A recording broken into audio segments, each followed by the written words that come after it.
A popular new video game actually allows you to be a terrorist and kill people. Die-hard players lined up for the official midnight release of Call of Duty Warfare 2. Last week, some graphic scenes of violence from an airport massacre in the game leaked onto the internet seems we've chosen not to broadcast. Nothing to stop an 8-year-old kid from becoming a terrorist and shooting people. That's right. On a video game. But you're not a terrorist. That's ridiculous. It's all fun and games. That's what it is. It's a game. People have got to realise it's not real life. In the news, Russia has pulled Modern Warfare 2 from store shelves. Why don't the government talk about other things in Parliament and save our country and get our country together, as opposed to worrying about damn games? Hey there, YouTube. It's about 9:45 on the 9th of November 2009. The Modern Warfare 2 sensation. CRTs and plasma screens across the globe lit up with late-night matchmaking grinds and split-screen couch co-op parties. This 2009 action blockbuster was a cultural juggernaut, but the game conquered television sets weeks before it even hit store shelves. Live television news coverage commented on, and in some cases ridiculed, the gritty shooter. Leaked footage of a forbidden level led to accusations that Call of Duty promoted real-world violence and even terrorism. Politicians and concerned parents worldwide latched onto the moral panic and protested Infinity Ward's most anticipated Call of Duty game yet. A game that would grip the world in Call of Duty fever. This is Modern Warfare 2, the most controversial FPS of all time.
Modern Warfare 2 is easily my favorite Call of Duty game. And ever since I was 10, this game remains one of my favorite games of all time.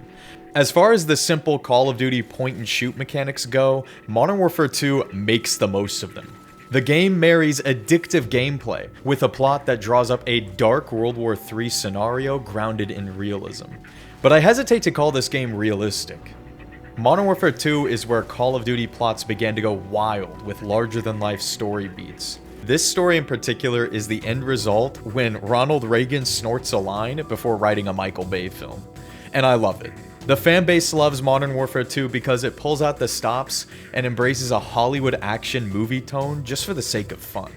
This game has a mythical energy to it. Every time someone brings up this game in discussion, conversation usually covers the addictive multiplayer mode, or maybe even the awesome single-player campaign. You're ghost in this blizzard, so the guards won't see you until you're very close. But talk always finds its way back to the most infamous level ever featured in a shooter game. Modern Warfare 2 has a sinister tinged aura that has made it legendary. It's not just an awesome game, it's almost got this dark aura to it. It kind of is reminiscent of the time. Back in the early 2000s, the internet was full of edgy material and excessively violent content, and that's what Modern Warfare 2 is all about. This video serves as a love letter to one of my favorite games of all time. This includes a full analysis of the game, as well as all of the major controversies that made Modern Warfare 2 so historically significant.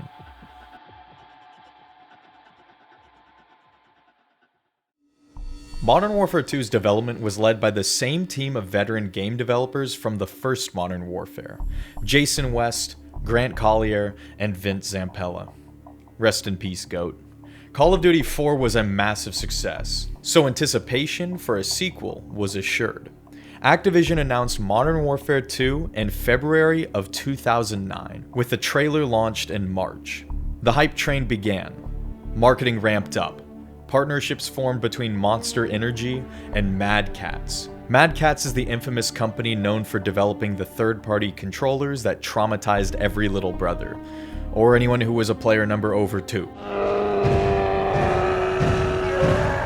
A Jaw Dog's controller! Come on, it works fine. Why is it so light when it's so much bigger than yours? In May, Activision bought an ad spot on TNT for a full-length trailer, bringing Call of Duty Modern Warfare 2 to the audiences of television. Modern Warfare 2, world premiere May 24th, Eastern Conference Finals. Product not yet rated. By the time the game was finished, development cost $50 million. But the marketing budget tripled that, costing Activision a whopping $150 million. This seems to have paid off almost instantly. Modern Warfare 2 saw a whopping 2 million pre-orders before release. GameStop announced that the title broke their own pre-order records. The most pre-ordered game of all time has arrived. Does it live up to the hype? Modern Warfare 2 was smooth sailing to a sellout release, but a tropical storm was brewing on the horizon.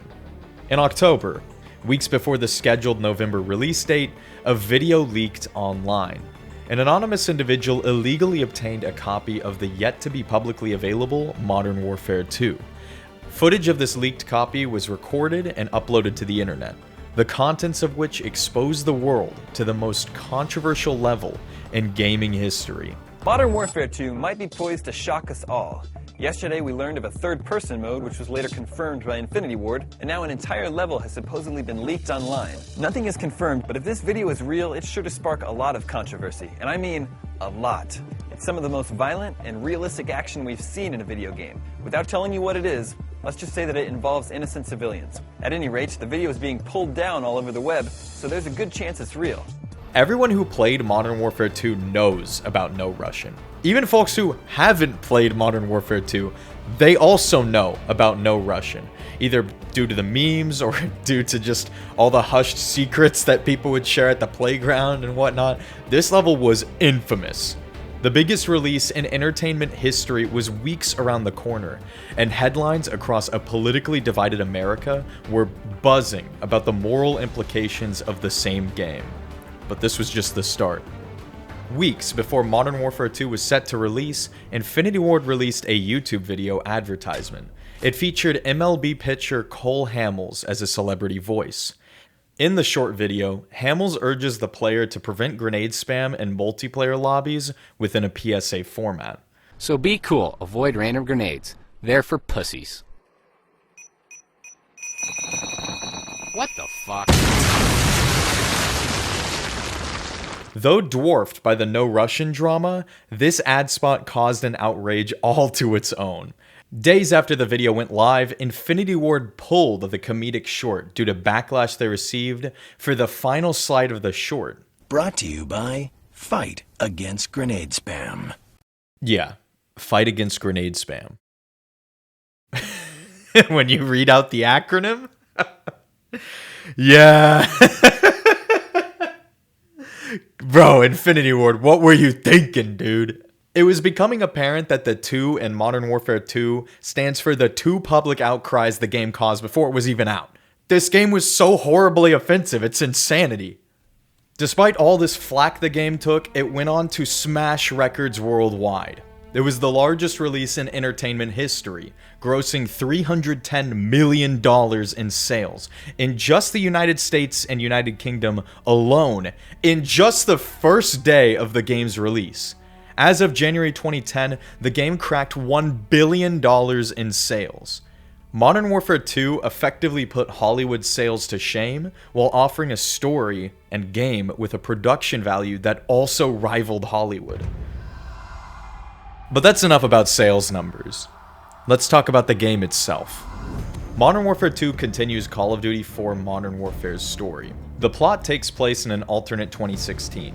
In between the events of both games, the ultra-nationalist Russians have won the Civil War and conquered all of Russia. If you want to catch up on the Modern Warfare story, there's a video on the previous game already out on my channel. I've also already covered a number of the other games from Call of Duty's Golden Age on this channel already, so if you want to watch more after this video, go to town.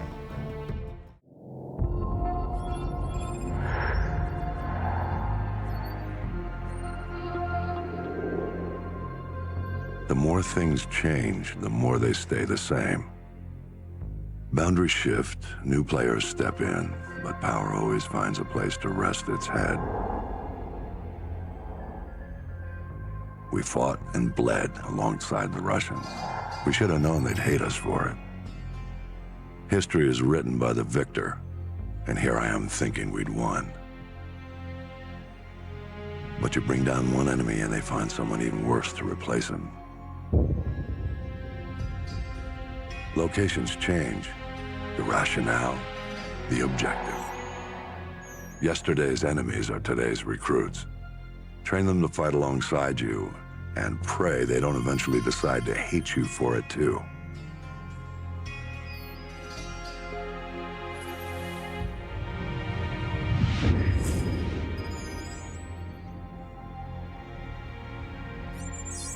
Same shit, different day.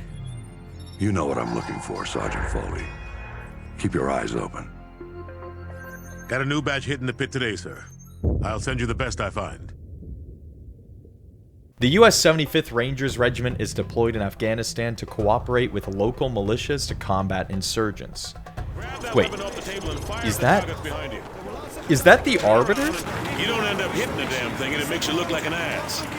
Private Allen, show them what I'm talking about. Keith David is the voice of a variety of characters in games and television, including Halo's Arbiter. He assumes the role of Sergeant Foley, and I could not imagine Modern Warfare 2 without him. His voice casting is perfect here. Foley guides us through the tutorial, framed as a joint training exercise with the Afghan militia before we're ushered into the pit. Hey, Private. Welcome back to the pit. Heard General Shepard wants to pull a shooter from our unit for some special op. Anyway, he's up there in observation.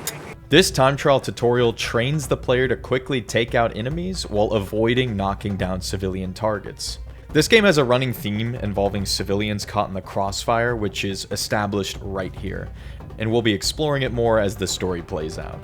Some choice weapons are available for us to use, including a Desert Eagle, which I doubt you'd find on an American base in the Middle East.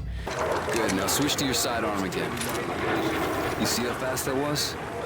Remember, switching to your pistol's always faster than reloading. Like the other games in the series, much of this single-player story throws a variety of weapons at you that you otherwise wouldn't expect to find in certain levels.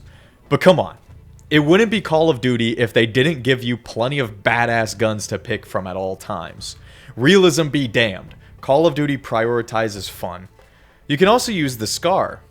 The Scar is a Belgian-designed battle rifle known for its incredible power in multiplayer, but in the campaign, it's one of the standard-issue American rifles. In reality, this rifle is not commonly used by the US military. The Scar was only adopted by select American Special Forces units, but this includes the 75th Rangers Regiment, which is our unit in Modern Warfare 2. Looks like Infinity Ward did their homework. After completing the pit, the game suggests a difficulty, and since I've played it around 50 times in my life, I aced it. With my completion time, the game recommends I play on Veteran, the hardest difficulty. But I had to finish this video, so I naturally chose regular difficulty. Okay, that's a lie. I hit the Veteran button because mama didn't raise no bitch. I've been playing through almost all of the Call of Duty campaigns on Veteran for each of these videos, so please go watch them after this video to make up for all the pain I endured. Yes, this includes World at War. I survived that grenade spam hellscape. And while we're on the topic, my full playthrough and commentary of the campaign and the entirety of Spec Ops on Veteran difficulty is available now for channel members and patrons. If you'd like to support this channel even further, be sure to check out my Patreon or hit the join button by my channel icon to become a YouTube member. Thanks, y'all. All Hunter units, get to your victors. We're headed out. We've lost contact. Everyone get to your vehicles. We're moving out.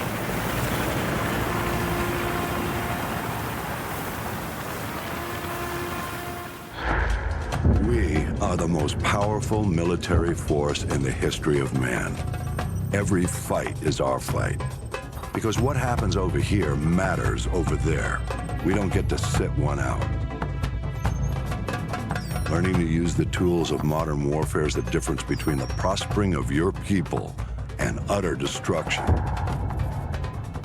We can't give you freedom, but we can give you the know-how to acquire it.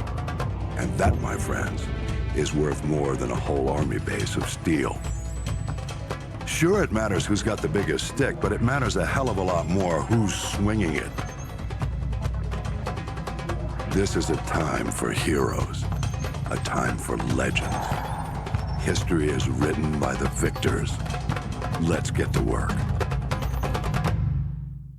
General Shepard is a textbook American exceptionalist. He believes in cementing a worldwide American hegemony with the United States on top, dictating world affairs.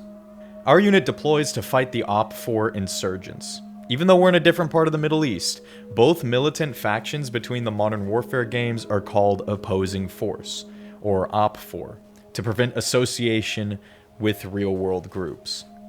In a game that is already very controversial. Okay, sure thing. The player is acquainted with the controls in this short mission. A Humvee ride and school assault later, and we regroup with Shepard, who selects us for a special assignment. Gentlemen, good work on taking the town. Private Allen, you'll be taking orders from me from now on. I'll brief you on the chopper. Let's go. Battalion is Oscar Mike! So how do I look? Like one of the bad guys. Perfect for your undercover assignment. So Makarov is the prize. Makarov's no prize. He's a whore. A mad dog killer for the highest bidder. Just remember your new identity. It'll keep you alive. Welcome to the 141. Best hand-picked group of warriors on the planet. It's an honor, sir. When do I meet the rest of the team? They're on a mission recovering a downed ACS module behind enemy lines. Their feet wet? Imagine they're just about freezing right now.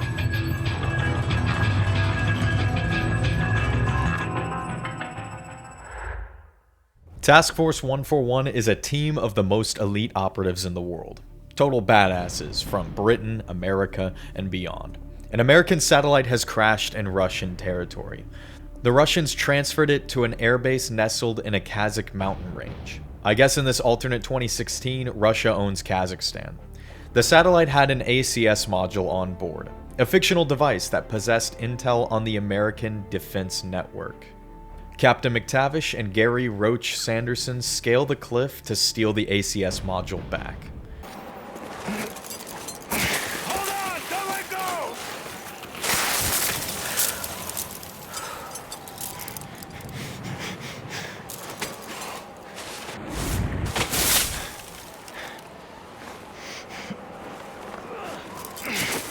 McTavish is actually Soap, the player character from Call of Duty 4, and Roach is the newest voiceless player protagonist who doesn't utter a single word for the entire game.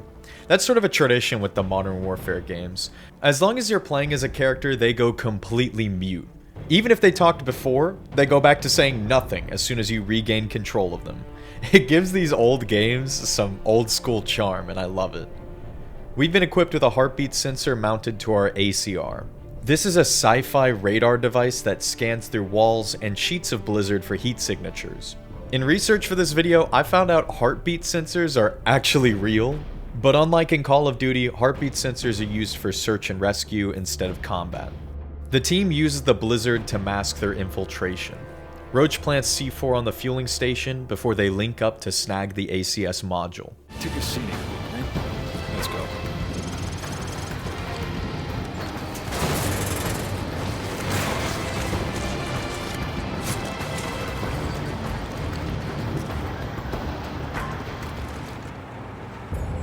Go upstairs and look for the ACS module.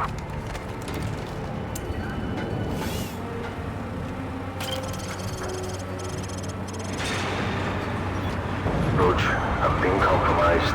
Keep a low profile and hold your fire.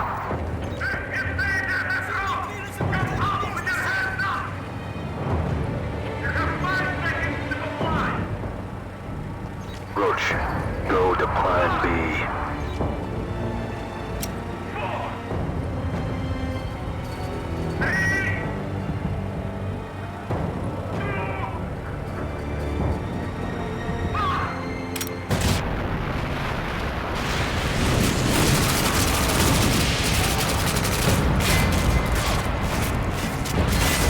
Stay close and hug the wall. We used the MiGs, but cover and cross the tarmac to the southeast.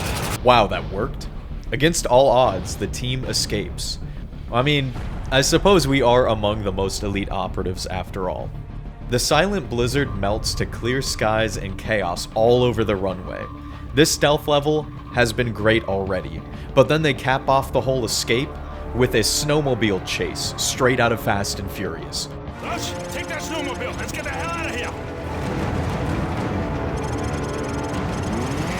Kilo 6-1, the primary exfil point is compromised. We're en route to the backup LZ using enemy transport. Meet us there, over. Russians fire AKs from the back of snowmobiles, begging you to unleash a barrage into them from the Glock in your offhand. Choppers fly overhead launching missiles, and the escape wraps up with a huge ramp that'll make ski jumpers cry. They're going for the mechanical bull. They're losing control, Yep. That's gonna cost them some points. This level is awesome, and over the top crazy.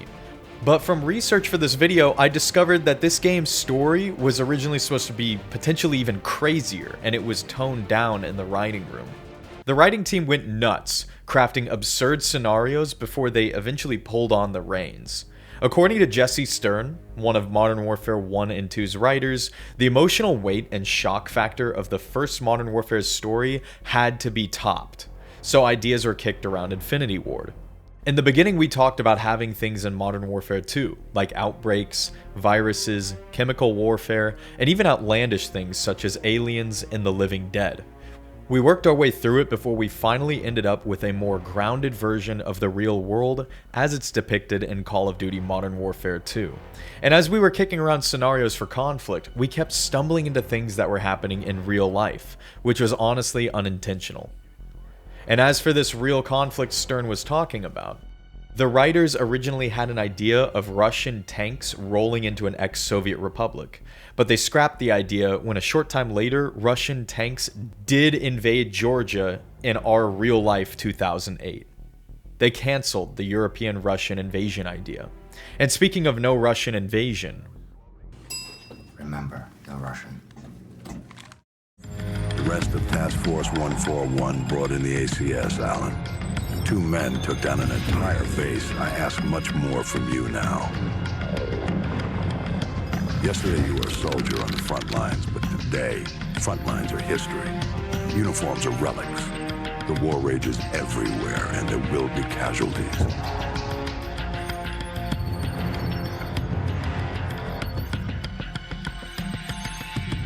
This man, Makarov, is fighting his own war and he has no rules, no boundaries. He doesn't flinch at torture, human trafficking, or genocide.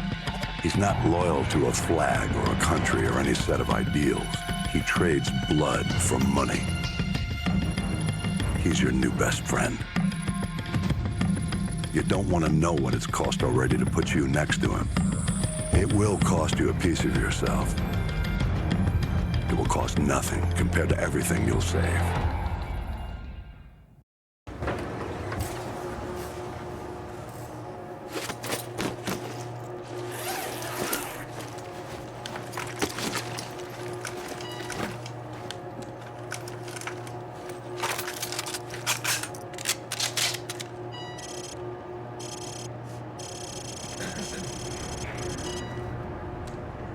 Z nami Bóg.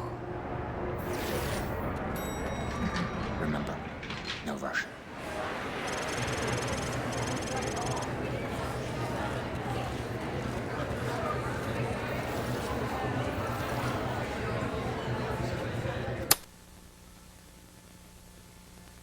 This is the big one. The most offensive and shocking single-player level in all of gaming. This level was so offensively controversial, it had politicians condemn the entire game. Russian politicians unsurprisingly pushed to ban the game from being sold. a variety of European and Australian elected representatives protested the game. Some called for retailers to refuse to carry Modern Warfare 2. There was great concern with children getting their hands on a game with so much disturbing content within it. The game had brought realistic video game violence against non-combatants to mainstream audiences, and many were quick to associate the attack with infamous tragedies. As a result, the level saw censorship in different parts of the world. According to what I could find online, Modern Warfare 2 was only released on PC in Russia, and the level No Russian was completely removed from that version of the game by Activision as a precautionary move. Due to stricter content regulations in Germany and Japan, the German and Japanese releases of Modern Warfare 2 were censored. If a player chose to fire upon civilians in No Russian, they'd immediately be issued a game over state. But why? No Russian is so out of left field and such a deviation from any shooter single-player story we've seen before. Why did the developers even make such a disturbing level in the first place? Was No Russian intentionally made to be disturbing to push the envelope and shock people into talking about this new game? And what is the narrative reason behind Makarov's attack on his own people at the Zakhaev International Airport? Narratively, Makarov is an ultranationalist Russian extremist. After the West caused the death of Zakhaev, he pledged his life to the destruction of America and her allies. His inner circle of war criminals launched terrorist attacks all over Europe, and this would be his newest plan. An attack on his own countrymen, with each of the operatives armed with American weaponry, speaking exclusively in English. Hence why he utters the iconic, "Remember, no Russian," quote. This is a false flag operation, with blame pinned on the United States. But is a narrative this dark worth pursuing? From the 90s to the early 2000s, violent video games were a point of contention. Politicians and parents questioned the ethics of allowing children and teens to take direct part in violent scenes in video games. And others believed that some forms of violence weren't fit for consumption by any age group. America was rocked by violent tragedies perpetuated by mentally disturbed actors with cryptic motives. It was only natural for violent video games to shoulder the blame. A handful of infamous games became easy targets: Doom, Mortal Kombat, and Grand Theft Auto. Doom released alongside the satanic panic that overtook the United States. Even though the objective of the game is to fight demons to save humanity, the satanic themes and graphic violence was enough to rile up the superstitious. Fear of video game violence only amplified when it was revealed that one of the sick minds behind the Columbine massacre name-dropped Doom in his journal, stating that the attack would be like Doom. This, and the revelation that he posted custom Doom levels onto his website, were enough to confirm the public's fears. Events like these, linking tragedies and violent games, led many to believe that violent video game content has a hand in causing real-world violence.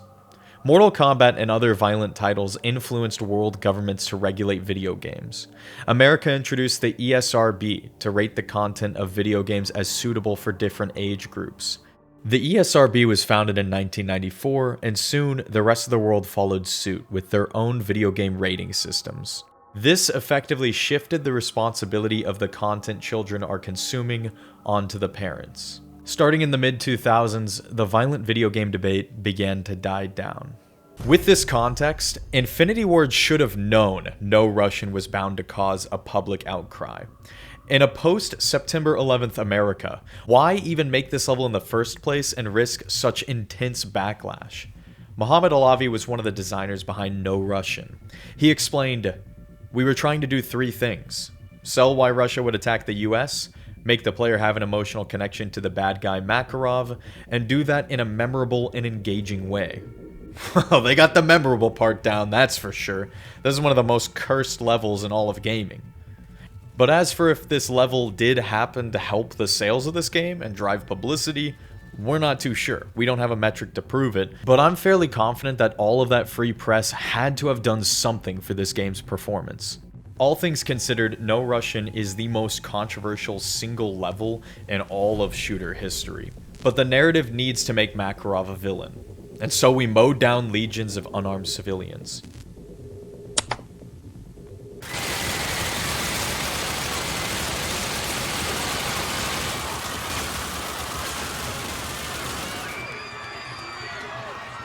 This is the scene that lives on in infamy, and even though the original leaked video is pulled from the internet, a copy of it has been recovered. But here's the thing about No Russian and the controversy surrounding it. First, there is a disturbing content warning when you first launch Modern Warfare 2 with your profile. It asks you if you'd like to skip this disturbing mission. Doesn't clarify exactly what's in it, but warns you. Another reminder follows once you prepare to enter the mission itself. You have the option to skip No Russian entirely, and even when you're in the level, the pause menu offers an exclusive Skip Mission button if you choose to opt out during the level. And while you're playing the mission, you don't even have to pull the trigger at any of the innocents. The game allows you to choose to open fire on the defenseless or not. As a kid, I held my fire because even though these are virtual fake people, I just felt that shooting them would make me an evil person. Yes, I did play this level as a kid. Sorry, Mom. And no, it didn't turn me into a mass murderer. That you know of. But we all had that one friend who would never stop shooting. That one little psychopath. The game locks your movement to a snail's pace, so you have plenty of time to fully absorb the carnage. Playing the level back for this video, I was thinking, hey, this is not so bad. This was until I saw a man crawling along the tile floor trying to prevent blood loss, and yeah, even for 2009, this is pretty sickening. And the whole time you're given the choice to either join in on the murder or just watch it happen, but you cannot prevent it. Check your fire.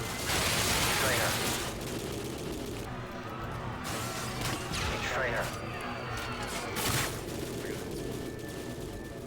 Alavi continued in his interview with PC Gamer. I've read a few reviews that said we should have just shown the massacre in a movie, or cast you in the role of a civilian running for his life.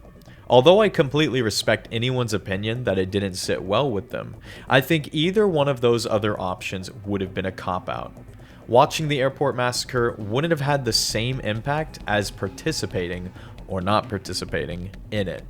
Being a civilian doesn't offer you a choice or make you feel anything other than the fear of dying in a video game, which is so normal, it's not even a feeling gamers feel anymore. Many have since debated the point of this level. Some criticize it as a cheap attempt to disturb viewers for shock value. Others think it's inappropriate, senseless violence. Infinity Ward argues this level was necessary to show how evil the villain is. Alavi also explained that the team initially thought about making the massacre scene very short before sending the riot police after the player. But he described that they felt that was also a cop-out, as if they were briefly touching on something disturbing they should instead fully embrace. The Russian SWAT does arrive later in the level, just later than initially planned. From here on out, you're forced to shoot, as now you're shooting at enemies who actually put up a fight. After teaching you how to counter riot shields, the surviving members of the team prepare to escape through a hijacked ambulance. Hold your fire. No шевелитесь, get in. We've sent a strong message with this attack, knock it off. That was no message. This is a message. The Americans thought he could deceive us. When they find out why, all of Russia will cry for war.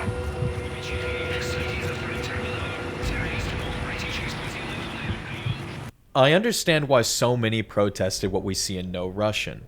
Many believed a terrorist level created for a mainstream product during the infamous War on Terror was disrespectful, and simply put, too soon.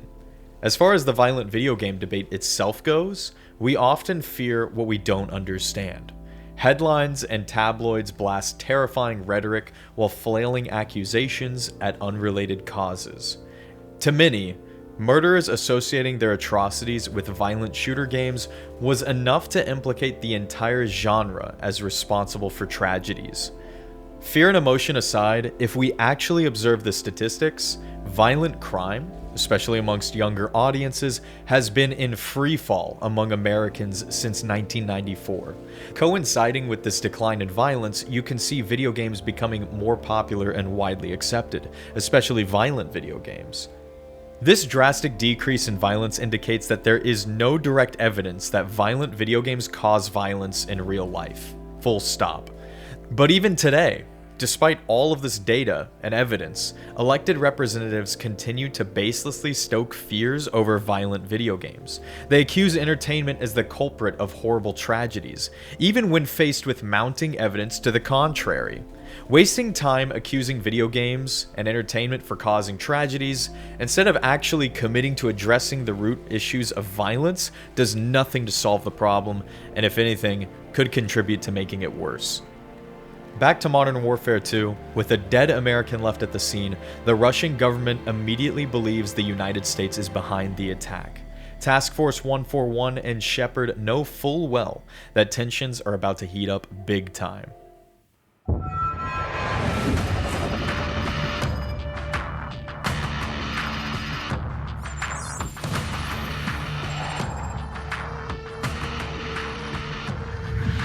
The Russians ain't gonna let this massacre go unanswered. It's gonna get bloody. Too right, mate. Now in the eyes of the world, they're the victims. No one's gonna say a word when the Russians club every American they can reach. Makarov was one move ahead. Now he's left thousands of bodies at the feet of an American. We're the only ones who know it was Makarov's up. Our credibility died with Allen. We need proof. Follow the shell.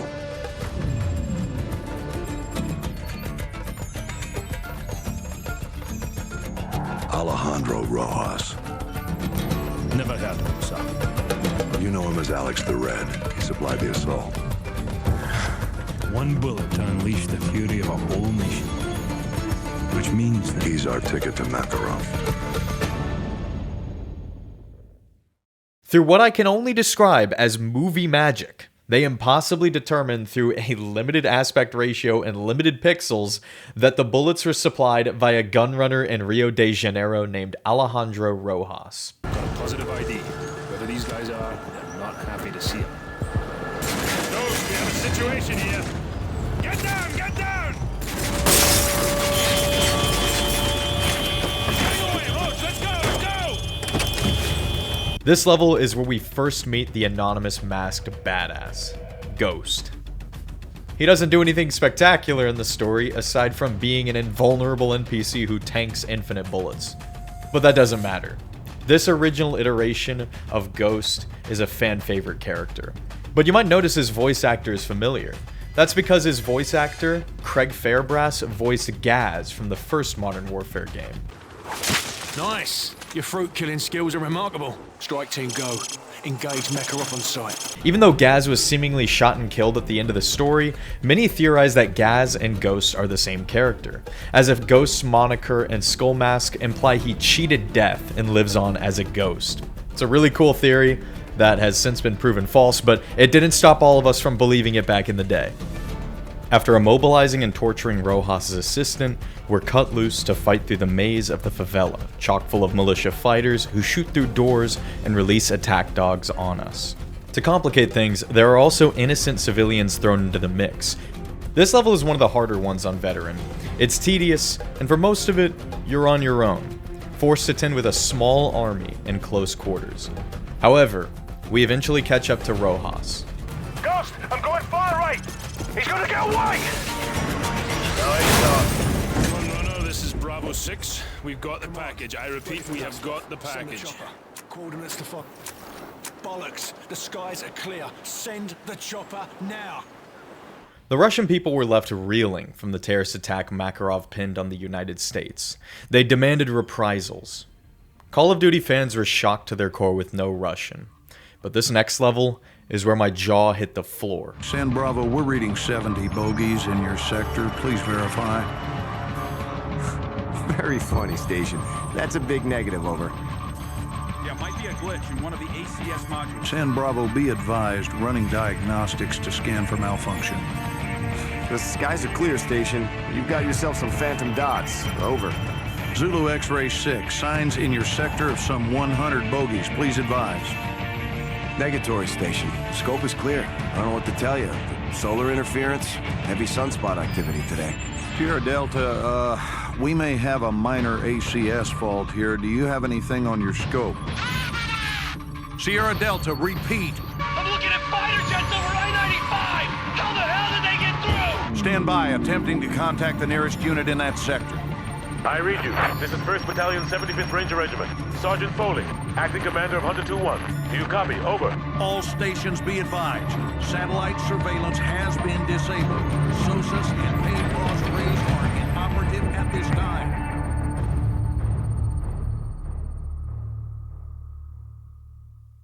The Russian military copied the data from the ACS module and used it to mask an invasion of the entire eastern seaboard. Much like the first Modern Warfare, the campaign is now split into two separate but connected stories. The first half of the campaign follows Roach and Task Force 141. This is the other half of the story.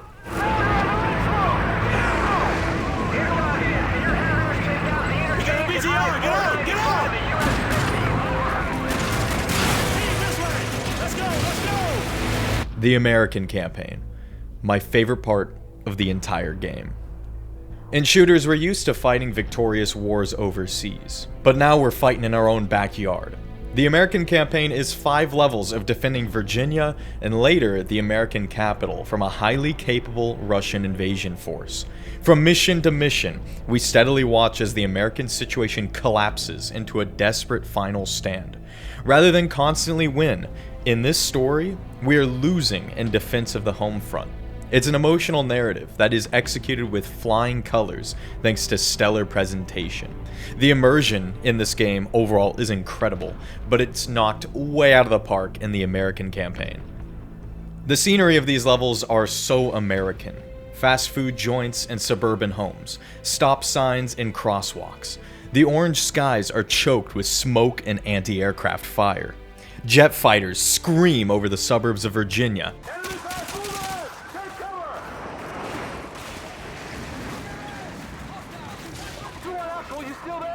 Tanks and armored vehicles roam the streets as helicopter gunships pin down desperate American garrisons. Infantry exchange fire across streets. The voice acting in the rest of the game is already solid, but here, the soldiers call out targets and shout orders that fully draws you into the battle. This unthinkable nightmare scenario is really happening. The audio and visuals on display sell this whole America is burning down situation flawlessly. The soundtrack is stellar, but it really shines here. Lorne Balfe excelled at drawing up the emotional downfall of Washington, D.C. You may be wondering what I mean by Lorne Balfe, since Hans Zimmer's name is all over the soundtrack cover art and credits, but in reality, Hans Zimmer only wrote the main theme of the game, whereas Lorne Balfe wrote the rest of the soundtrack. The developers went above and beyond to sell a highly improbable invasion of America, and that's why I love it. Not only because it's an awesome alternate reality scenario, but because it's so full of emotion. It truly is surreal fighting Russians in realistic suburbs that look just like the ones many of us grew up in. It was frightening when I played it as a kid. I remember thinking, should I add foreign invasion to my list of fears now? Granted, Russia could never pull off an invasion like this in reality. They can't even handle a war in Ukraine, let alone the logistical migraine of an invasion of the American mainland. But for the sake of the game, let's just pretend that this alternate 2016 sees a supercharged Russia that survived the Civil War and managed to expand their military significantly. The Rangers post up atop Nate's diner and are granted automated sentry guns and thermal sights. But you're also granted the legendary intervention rifle that we'll be talking about more later. Oh, quick-scoped him. Oh, quick-scoped him. Oh, quick-scoped him. Oh my! Bro, I sent that man. I quick-scoped him into next week. A Russian drone shells our position. What the hell was that? Ramirez, get the fuck on the roof! Forcing us off the roof, back onto the street, where we steal control of the drone from the Russians for ourselves. The Rangers then hole up in the symbols of Americana to desperately hold off waves of Russian forces. I gotta say, it's freaking hilarious this game has the player defending a Burger King against an army of bloodthirsty communists. It's so American and so Call of Duty. Every time I remember this level, it gives me goosebumps because of how awesome its immersion is, but it also makes me laugh because the whole time you got Foley shouting, "Ramirez, defend the Burger Town!" That's kind of Foley's thing. He spends the entire DC campaign just barking, "Ramirez!" followed by an order to save the world or something like that. Ramirez, get over there and kill it Hostiles near the burger town! Ramirez! Ramirez, get the fuck out of the room! Which has given birth to the meme, Ramirez, do everything. And everything we do. Shoot down Russian gunships, cover the team as they evacuate a VIP, and eliminate Russians with our drone before it gets shot down. Starting in this mission, Hunter 2-1 takes orders from Overlord, the commanding officer in charge of the American front. Overlord's voice is iconic. He sounds cool as ice, patiently giving orders as the situation falls apart around us. Hunter 2-1, relay from Goliath 1. You got an enemy helicopter loaded for bear approaching your area. Over. That's Glenn Morshower for you. His voice is a perfect addition to the campaign and Spec Ops mode whenever Overlord makes an appearance. Call of Duty is heavily inspired by action films. This is really no new revelation, you should know this by now. And Modern Warfare 2 is no exception. The title of this mission itself, Wolverines, is a reference to the 1984 classic action film Red Dawn. Wolverines! This movie paints the same nightmare scenario we see in Modern Warfare 2, with an invasion of America by the Soviet Union and their Latin American allies. There exists a notorious photo taken of a handful of Soviet extras from the movie posing with AKs outside of a McDonald's that has made the rounds on the internet. It visualizes the Cold War era fears of communism triumphing over American culture, and Modern Warfare 2 recreates this iconic photo with our stand at Burger Town. And I gotta say, my dad showed me Red Dawn when I was a kid. It was a freaky film because I was thinking, no way, could the Russians actually invade us? And then I played this game right after and was like, no way, they actually could invade us? It's such a cool piece of American culture, this whole fear of communist invasion. It really did build up the culture of the 1980s and the Cold War, and it's so awesome to see that the developers incorporated this alternate scenario into a video game like this, and they did it so well. Another film reference comes from the achievement you get from completing the mission. It's called Royale with Cheese, with the description, Defend Burger Town. The title of this achievement is ripped directly from a humorous moment in Pulp Fiction. You know what they call a quarter pounder with cheese in France? Tell him, Vincent. Royale with cheese. Royale with cheese. Let's talk a little bit about the factions in the fight. The Army Rangers wear the digital camo BDUs and kit that US infantry rocked at the time, including American standard issue weapons. The Russian Spetsnaz, on the other hand, are dressed in a unique fictional camo pattern that was invented by the art team. Red, white, and black. A custom urban camouflage scheme that gives the Russians a distinctive, intimidating appearance. They're armed with AK variants that you'd expect, alongside a variety of NATO weapons that you wouldn't expect. While Spetsnaz using NATO weapons is inaccurate, it spices up the gameplay. There are always plenty of weapons to pick from throughout the levels. Their voice acting is also threatening. Aggressive Russian shouting makes these enemy soldiers feel professional, cold, and dangerous.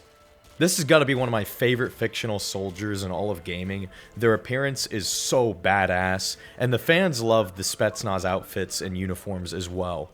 In fact, the fans love these Spetsnaz soldiers so much that they've even created BDUs that you can buy online that sport this camouflage scheme. So you too can look like a Modern Warfare 2 Spetsnaz soldier. It's pretty sick.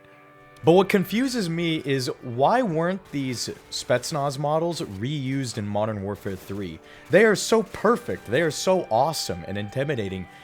And even though the invasion of America continues into Modern Warfare 3, the character designs for the Spetsnaz are completely changed. Their models are bland and flat.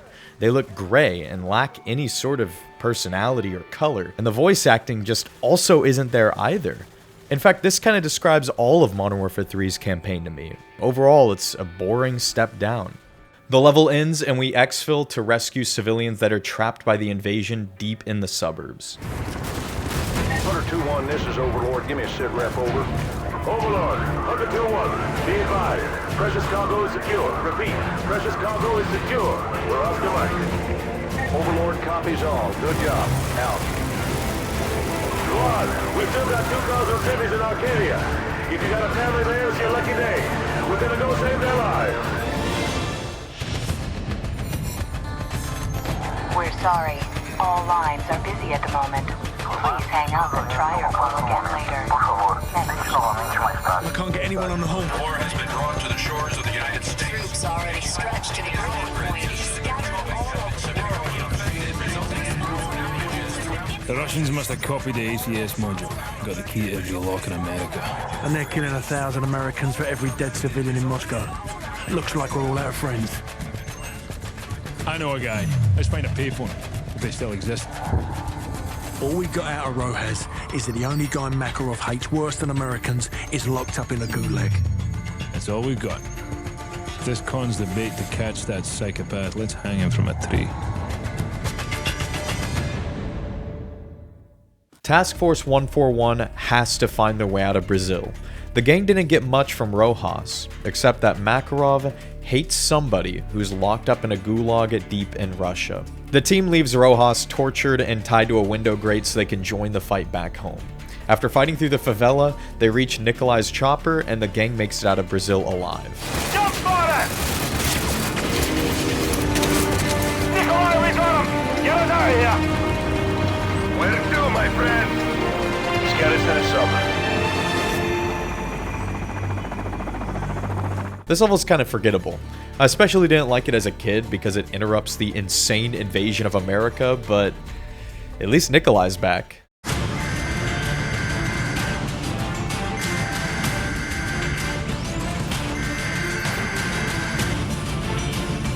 Someone turn off that damn TV. My task force is out of the country. I'm commandeering your unit, Sergeant Foley. Yes, sir. All yours, sir. I've requisitioned a striker from the 8th Armored.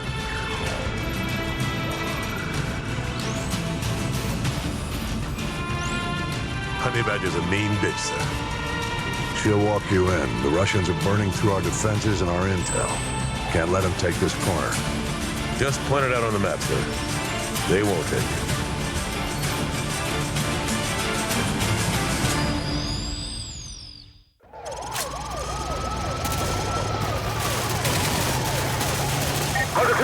This is Hunter 2-1 actual.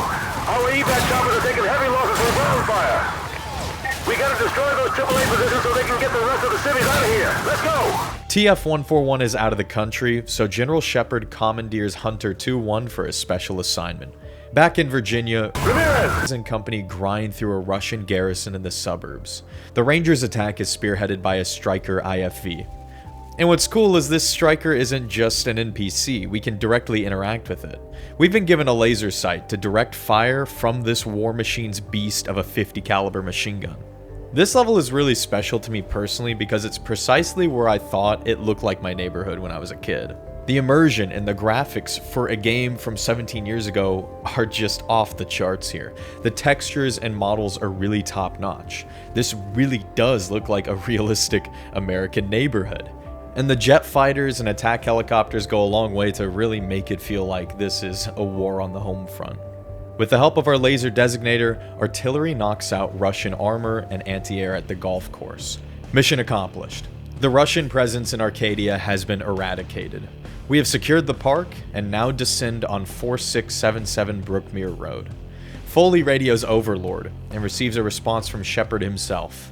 Overlord, Hunter 2-1 actual. AAA has been neutralized. We're heading to 4677 Brookmere Road. Interrogative. What exactly are we looking for? Over. Sergeant Foley, this is General Shepard. Your objective is to extract a high-value individual from a panic room on the second floor of that house. Yes, sir. He'll be expecting you. Challenge is Ice Pick. Countersign is Phoenix. Get him out of there. Report back to Overlord. Shepard out. All right. You heard the man. 4677 Brookmere Road. Move! We interrupt a lone Russian having a snack downstairs and stumble upon a grisly scene. Ice Pick. Something's not right here. Check the panic room. Move.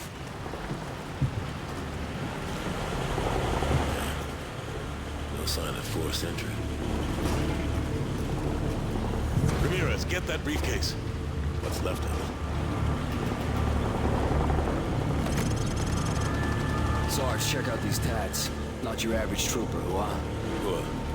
Get a couple of photos for G2, and check the bodies for intel. Who up? Shepard's not gonna like this. Overlord, The HVI is dead. What happened here? Something suspicious is awry. The events of 4677 Brookmere Road remain the most obscure, unresolved Call of Duty mystery of all time. What happened to Ice Pick? Who is the tatted Russian outside the panic room? We'll be revisiting all of this in full later in the video. Seems we're headed the wrong direction, sir. Shouldn't we be coming back to the fight? Plenty of fight to go around, McTavish. Glad you made it out of South America. You're meeting up with the 6th Fleet, leading the counterstrike. Prisoner 627. We believe that's who Makarov's got the mad on for, but we can't get to him. Oil rigs, sir? Russians are using them as SAM sites. Oil workers are human shields, so we can't just blow up the rigs wholesale.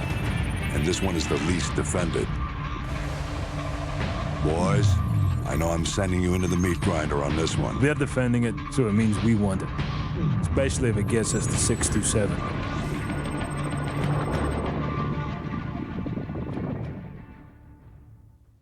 Task Force 141 deploys in the North Pacific via submarine. The mission is to find the prisoner Makarov hates and set him free.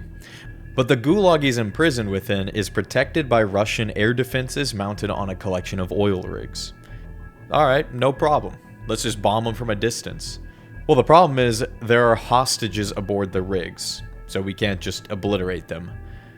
Once again, civilians make up a crucial part of the plot and ultimately end up being a game mechanic, as this mission is full of slow-mo hostage breaching sections that give you a game over screen if you happen to accidentally shoot a hostage. The developers mentioned in the art book that they wanted to have the player fight alongside the legendary Navy SEALs.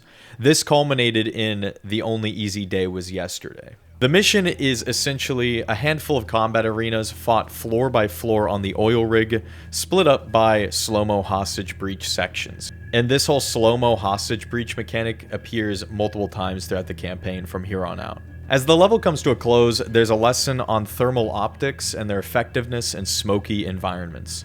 This level's pure fun. I have no complaints whatsoever. You get to shoot down a chopper, and there's a lot of weapons to choose from as you take on a small army of Russians alongside Ghost and Soap. Two of my personal favorite Call of Duty characters, and obviously some of the fan favorites in the series. Good job, Hotel 6. Marine reinforcements are inserting now to dismantle the SAM sites. Get your team ready for Phase 2 of the operation. Punisher actual to all strike teams. All SAM sites neutralized. Repeat, all SAM sites have been neutralized. Blue sky in effect. Air defenses are down, and we follow up this iconic mission with an even more iconic mission. 6 fleets mopping up. Time to move in. Long history of this building. Not much of it pretty. It started out as a castle with an actual dungeon, built to withstand any siege. The building survived every brutal winter. The occupants, they weren't so lucky.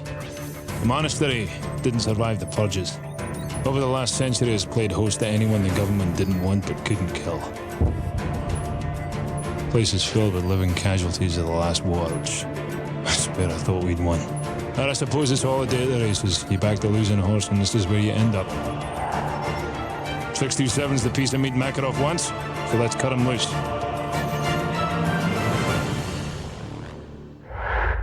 The opening of this level is awesome. There's jet fighters and a bumpin' soundtrack, and then we get to do a little sniping aboard a little bird before touching down in the courtyard. Hang on! Shepard, get those fighters to cease fire immediately. That was too close. I'll try to buy you some time. One man in a gulag doesn't mean much to the Navy at this point. The team touches down and breaches the prison. For the rest of this mission, we're surrounded on all sides. Mike, security door, get out. Working on it. His hardware is ancient. Roger, stand by. Got it. Now, let's go. So we equip riot shields and night vision to level the playing field. This section seems like a tutorial for the riot shield, almost like a demonstration to tell the players that the riot shield is now a piece of equipment available in multiplayer, and while it's useful in campaign, I find it very funny that they're really advertising it so hard here, because in multiplayer, it is next to useless. I mean, in the default loadout screen, they give you a class that is purpose-built around the riot shield, but it's so pointless to use. It's just a waste. I got movement. I don't have a shot. The shower scene ups the stakes by placing enemies on the upper floors, with riot troopers pushing right into us. We're boxed into yet another kill zone. The showers are instantly recognizable, but many of you might not know this scene is directly inspired by a movie scene from a 1996 Michael Bay action film titled The Rock. This is the hardest part of the mission by far, as it's hard to catch a break from gunfire coming in at all angles. But on the bright side, the dudes up top were kind enough to mount super bright laser sights to their rifles, so we can tell when they're aiming right at us. Very kind of them for being so accommodating. I've detected 2 heat signatures. One of them should be prisoner 627.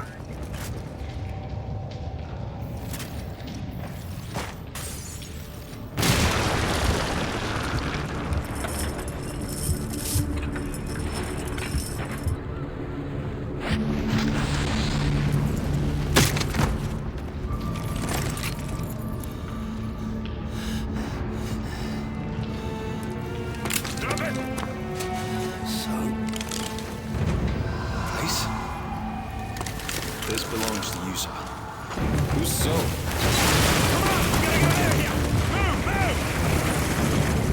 Bravo 6, be advised. They started the bombardment early. Get the hell out of there now. Soap's been reunited with his old captain, and he re-gifts his 1911 back to him. The Gulag's coming down around us. The weight of the American bombardment has taken its toll on the facility, and it begins to buckle. 141 grabs Price and escapes the Gulag in a show-stopping finish.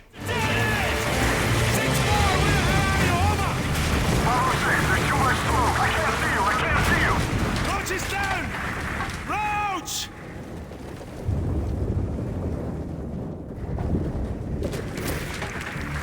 Whatever you're gonna do, Soap, do it fast! Bravo 6, I see your flares. Firing on the way. Let's go! Let's go! Look out! Go, go!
This level opens with an emergency broadcast transmission offering evacuation instructions for civilians in the Washington area. In the event of invasion, this is what folks living in the area would be watching on their TVs as paratroopers drop into their neighbors' yards.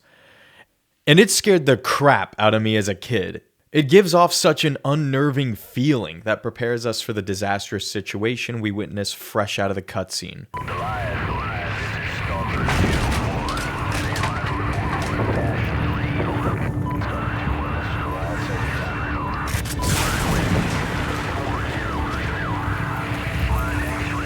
We're left alone to witness the wounded and dead of our unit.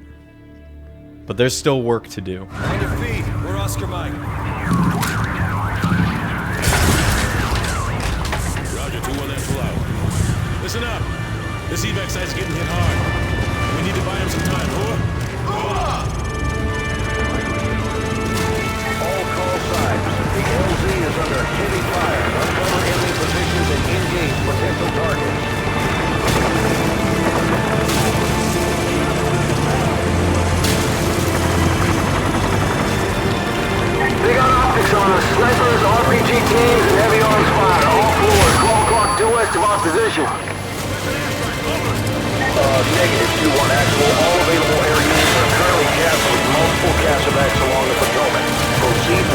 to the target building and provide support. Out.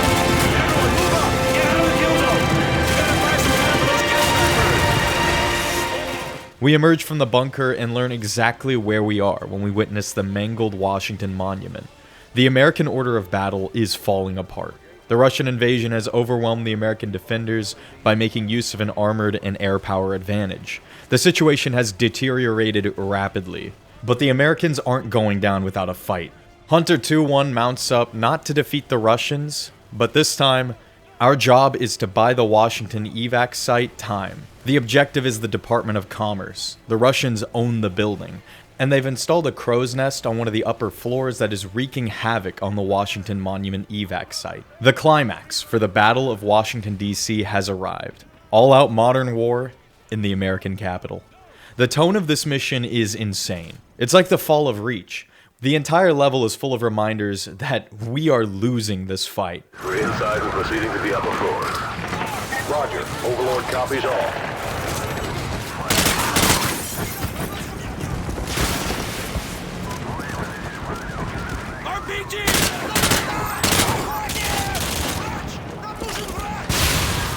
The intensity of the fighting, as well as the melancholic atmosphere, makes this level my favorite in the game. As you may have noticed, the presentation and immersion is off the charts in this mission.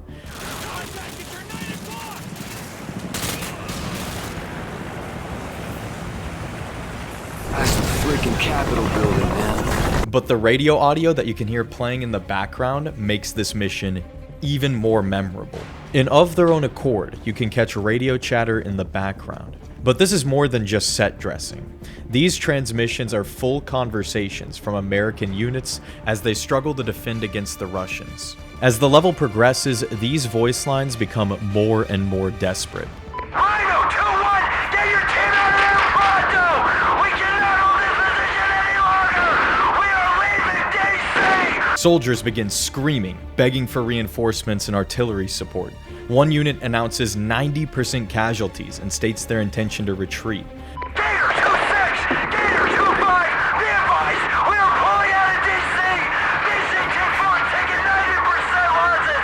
Our position is untenable! We are out of here! I repeat, we're getting out! Dodge! Some units even request Broken Arrow. Broken Arrow is essentially code for, we are overrun and not many of us are left. The enemy has overtaken us. Drop everything and the kitchen sink on top of us to take them out with us. They're rolling us with a couple of platoons of T-80s! Request Broken Arrow! Repeat, Broken Arrow! Roger that. Solid copy on the Broken Arrow. Major, spin it on. The voice acting in these is insanely good, which makes them even more chilling. Commenters online have remarked about how realistic the radio dialogue sounds too. The developers at Infinity Ward went out of their way to write fairly accurate radio communications, including call signs and mostly correct radio lingo. This level of dedication is how you dress an absurdly unrealistic invasion story to make it feel believable. Through these radio transmissions, we can overhear some of the more shocking details in the fight for the Capitol. Fire missions leveling the Federal Reserve. Strikes on the Capitol building and Lincoln Memorial. Reports of civilians slaughtered by Russian forces. I wish we got a campaign DLC where we could play as the other units involved in the defense of Washington. That way we could experience these insane stories firsthand. This part of the campaign is so gripping and fascinating to me, it disappoints me that it was only 5 missions. That's how good it is. I wish the battle for Washington was even longer. Fans of this level have even gone as far to extract the audio recordings, and one YouTuber in particular has even created an animated map set to these radio conversations that show the collapse of American front lines as time goes on.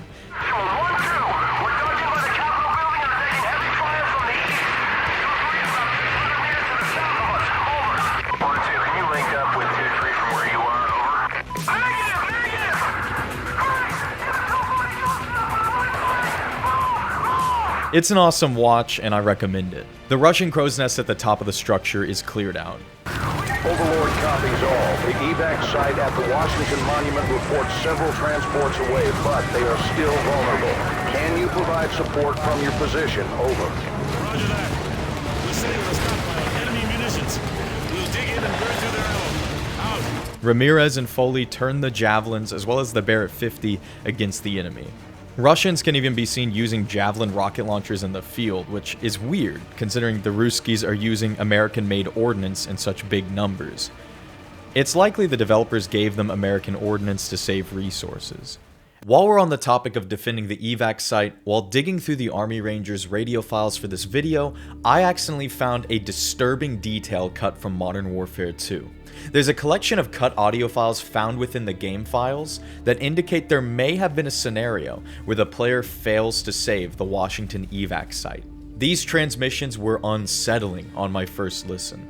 They tell the story of a progressively worsening situation where US forces at the site are destroyed, forcing civilians to grab weapons and fight off the Russians.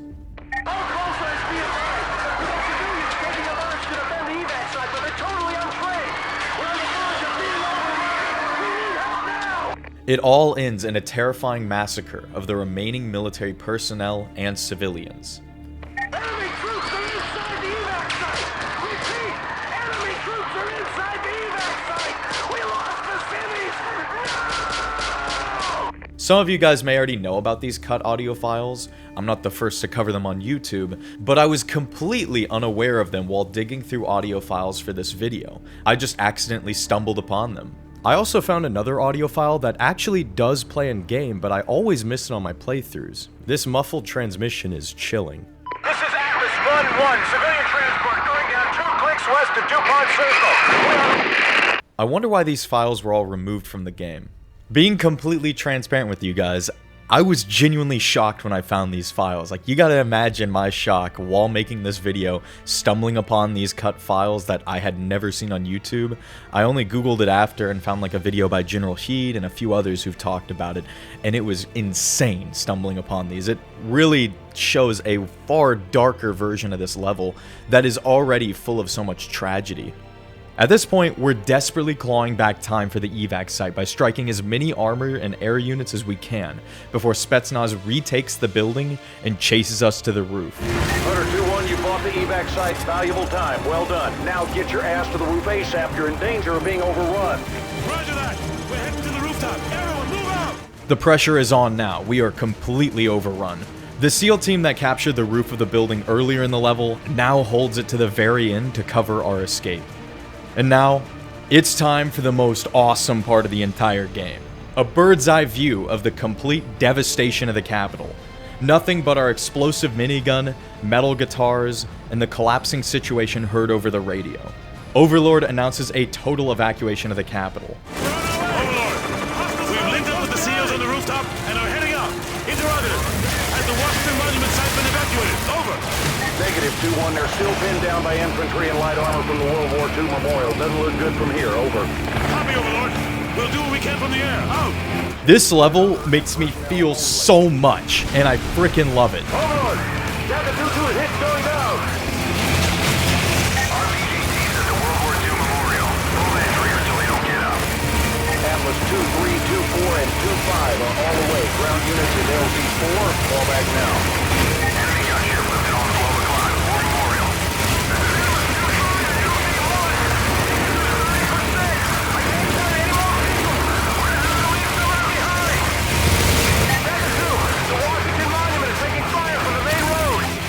Overlord to all units, evacuation order April. I repeat, evacuation order April. Everyone get the hell out of there.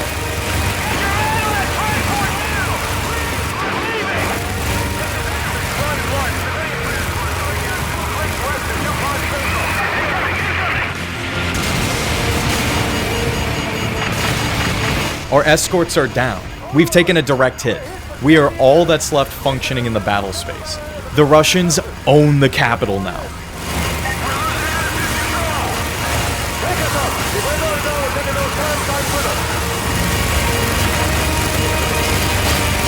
Completely fitting for the mission's title, we are going down on our own accord.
This level is insane. Infinity Ward, it's just a turret section. You did not have to cook this hard. They went so over the top with the radio conversations and the visuals and all of the chaos going on screen between the missiles flying, the tanks and helicopters going all over the place. It is insanity. It is modern war turned up to 11, and it's such a tragic level. It has so much emotion to it. This is why it's my favorite in the entire game. Maybe even my favorite level in the entire franchise. It is a last stand. We are not walking out of this one. And from the word go, this mission is here to tell us we are losing this fight. The Russians have the capital, and there is nowhere left for us to go.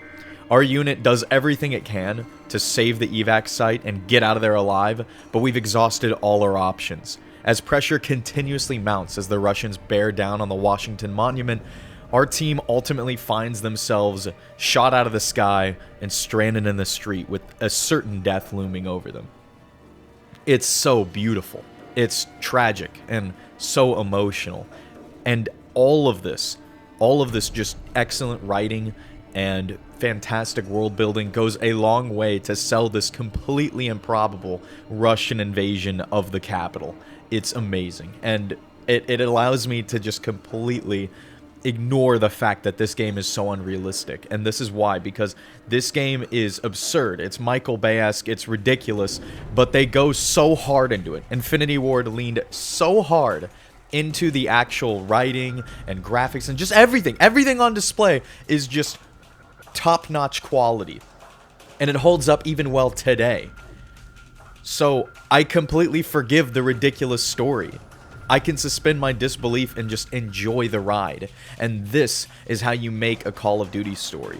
Even if it's not completely realistic, you put passion into it and heart and soul, which is something that the modern Call of Duty developers are completely incapable of. But when you get this old team and you get them together and they make something out of passion and the love of the game, you get a masterpiece, like, of their own accord. General Shepard, you're online with Captain Price. Back from the brink, Captain. Out of the frying pan is more like it. This world looks more like hell than the one I just left. We thought we'd recovered the ACS before the Russians could crack it. We were wrong. Then Makarov turned the US into his scapegoat. Next thing you know, there's flames everywhere. What's this image you're sending me? You want to put out an oil fire, sir? You set off a bigger explosion right next to it. Sucks away the oxygen, snuffs the flame. Price, you've been locked away too long. Better get your mind right, son. Shepard, are you willing to do what is necessary to win? Always. We got ourselves a pretty big fire. Gonna need a huge bang. You've been in the gulag too long, Price. Focus on taking out Makarov. No time, sir. We need to end this war today. I'm not asking you, Price. This is an order. You're to... Looks like we lost our connection. Price is in charge of TF-141, and against Shepard's orders deploys the unit to assault a Russian submarine base in Kamchatka. Finally, the gang is all back together. Price, Ghost, Soap, and Roach, as well as a small army of mindless TF-141 goons. This time, it's a stealth sniper mission focused on eliminating dog-handling patrols and evading capture. We finally reach the base and race against the clock to prevent the submarine from submerging.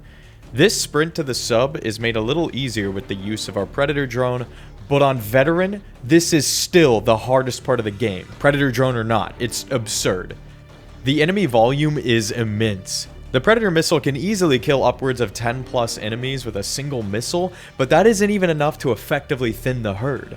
The 2-minute timer is not generous, and on Veteran, a few bullets kills us instantly. So I failed numerous times. A surreal amount of times. I even failed to reach the submarine by 13 meters, and that was just great. Thank you, Call of Duty. After bashing my head against the brick wall, I eventually beat this level, and Price enters the submarine.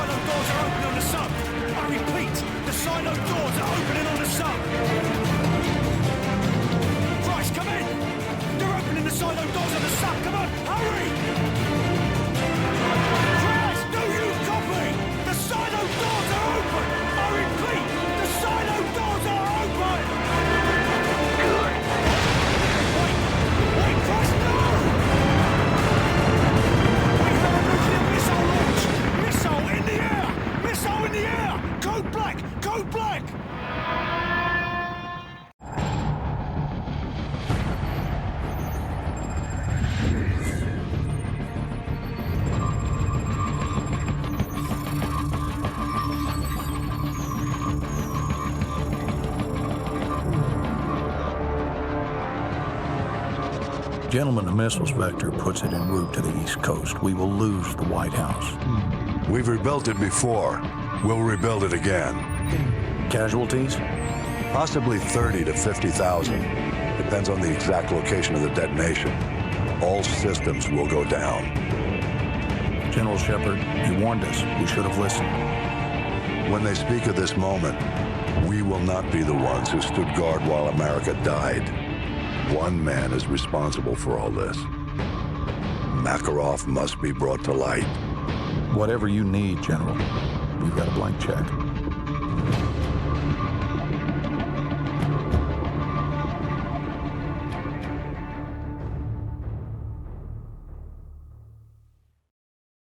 This war has gotten so out of control that General Shepard has been granted a blank check by the Secretary of Defense. Flashback to Ramirez's final stand. The squad is as good as dead. Cut to the International Space Station. The cutscene restricts player movement but grants the player camera control. What's interesting about this sequence is it was originally supposed to be a fully playable level where you roam around the ISS as an astronaut. In final release, it's been turned into a short scene that shows the transit of Price's missile. There it is. We're getting your feet, Sat-1. Coming, Houston.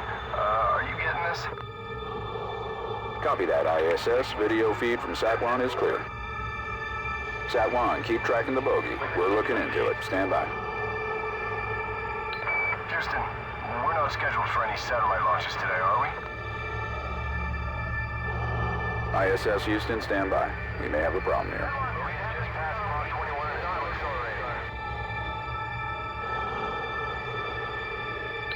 Houston, this is ISS Control. Any word on the...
The nuclear blast from Price's missile caused a regional EMP. Choppers and vehicles are completely disabled. Even the red dots in our optics are out. But not just on our rifle. All weapons throughout the mission feature malfunctioning red dots, blank holographic sights, and non-illuminated ACOG scopes. Is your red dot working? Mine's out. Mine's down too. This is weird, bro. Looks like optics are down. Comms too. There's not even a street light for blocks. Combat in Washington has practically gone medieval. Vehicles have been made useless, which has leveled the playing field by negating the Russian technological advantage. The fight is now down to the soldier and their weapon. This mission is an awesome twist and is one of my favorites in the game. But I gotta do a quick aside real quick because this is probably one of the most ridiculous story beats in the entire game. How does Price know how to use a Russian nuclear submarine? And how does he know the exact distance this particular warhead would have to be detonated to only EMP the entire Washington area without completely leveling the city and everyone in it? Like, this is such an insane gamble, and I genuinely question where Price got the knowledge to set off this nuke. But I'm gonna let it slide because it allows us to experience one of the coolest, most alien levels in Call of Duty. Back to Second Sun, where the sun has set, giving way to dusk. Comms are out. It's eerily quiet. A runner approaches our team. Star! Star! Oh, we will fire on you! I don't remember the damn countersign, all right? I'm just a runner. Don't shoot! The proper response is Texas, soldier. What do you got? Colonel Marshall's assembling a task force at Whiskey Hotel. You guys need to keep heading north. So where are you going then? Tell everyone else. Get to Whiskey Hotel. Go! You heard the man. Let's go. In the dark, proper identification of other soldiers is next to impossible without the use of passwords and challenges. And without radios, communication has been downgraded to, well, basically the leagues of World War I, which is why a runner delivers us a message on foot.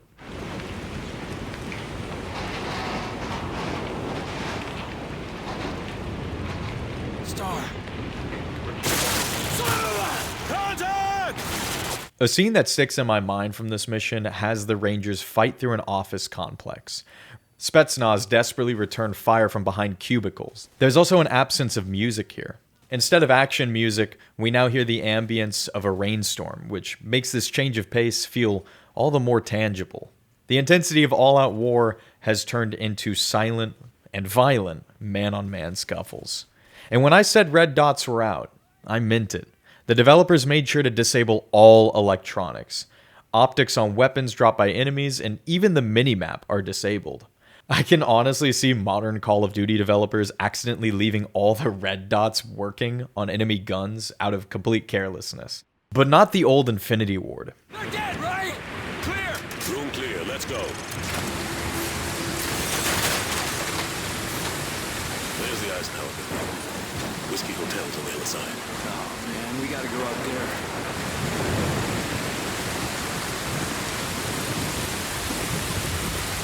Done. Check the vitals. We'll cover you.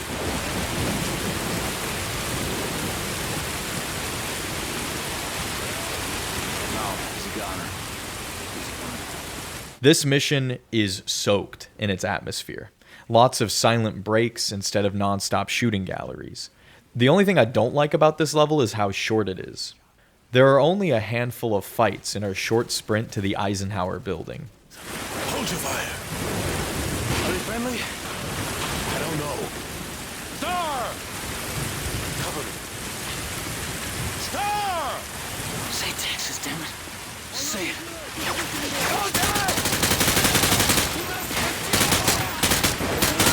Find the bus! I have a target!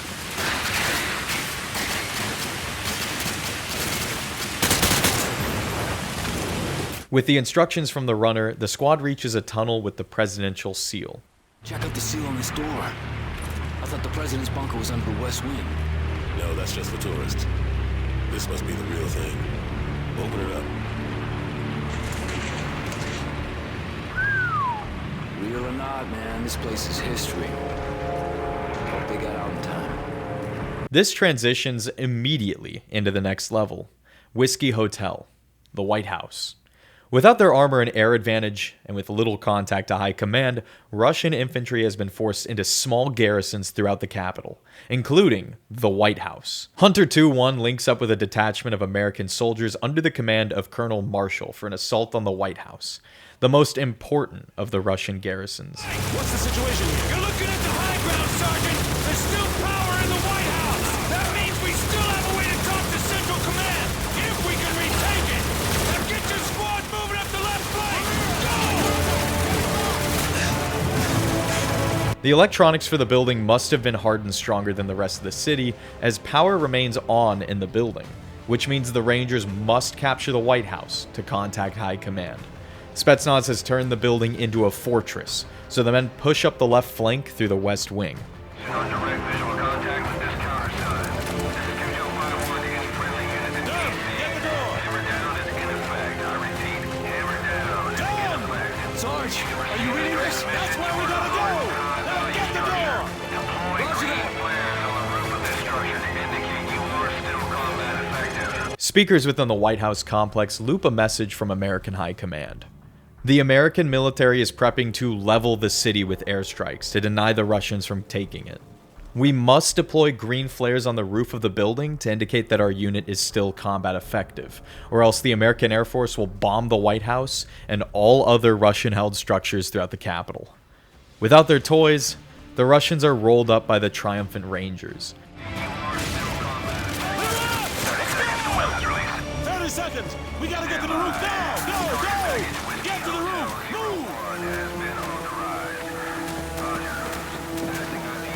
Use your flares!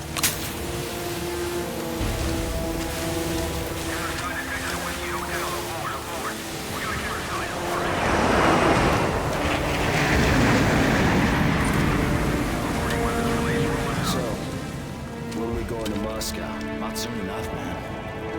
I know we're gonna burn it down when we get there. When the time is right, Corporal. When the time is right.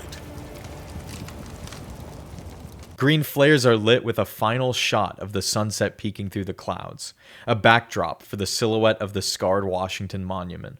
In the background, we can see the green illumination of flares lit by other teams across rooftops all over the city.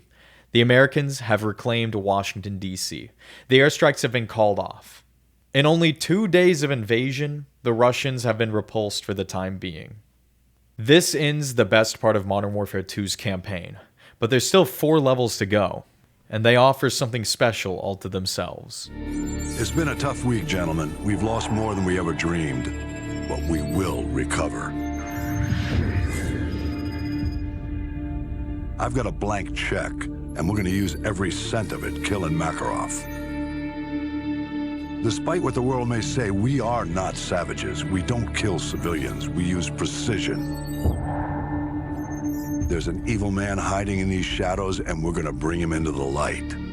Once his face is revealed, we will write history, gentlemen. These are the last safe havens left on Earth for Makarov and his men. Sounds like we got to be in 2 places at once. Impossible? Not for the 141. 50-50 chance to take out Makarov, eh? Captain Price, request permission to take the safe house with Roach. Granted. Soap and I will take the boneyard in Afghanistan. Very well. We will cut off all avenues of escape. This ends now. Strange. Could have sworn we ended this war yesterday. Snipers in position. Strike team go. Engage Makarov on site. Roger that. Solid copy. Let's go. Let's go. All that remains is Makarov. He's been narrowed down to 2 locations. Price and Soap head for the boneyard, and Roach and Ghost go for the safe house. Couple British Chads named Archer and Toad get up on Overwatch, and our team approaches the safe house, only to end up in a trap.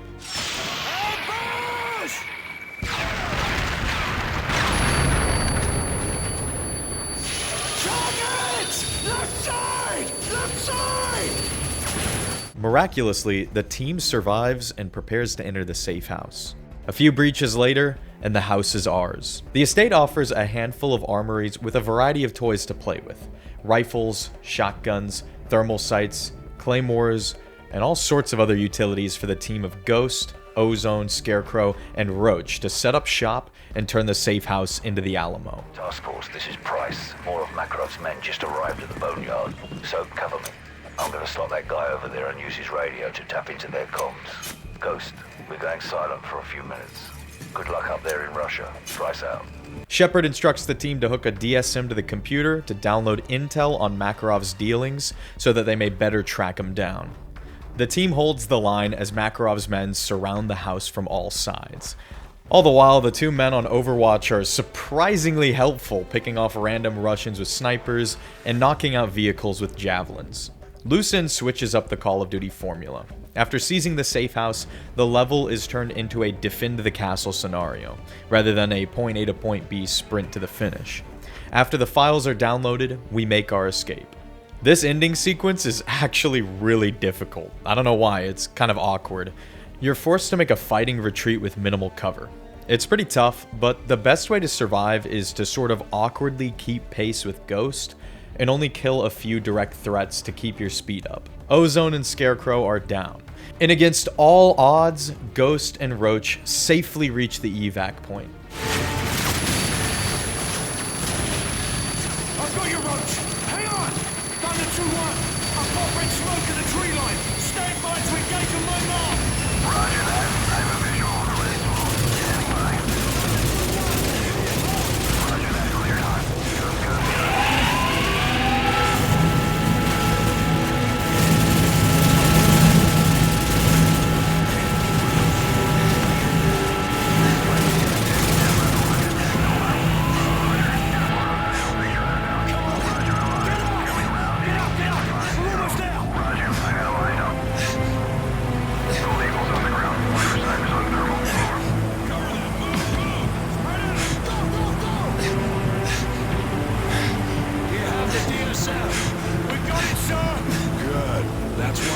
lose that.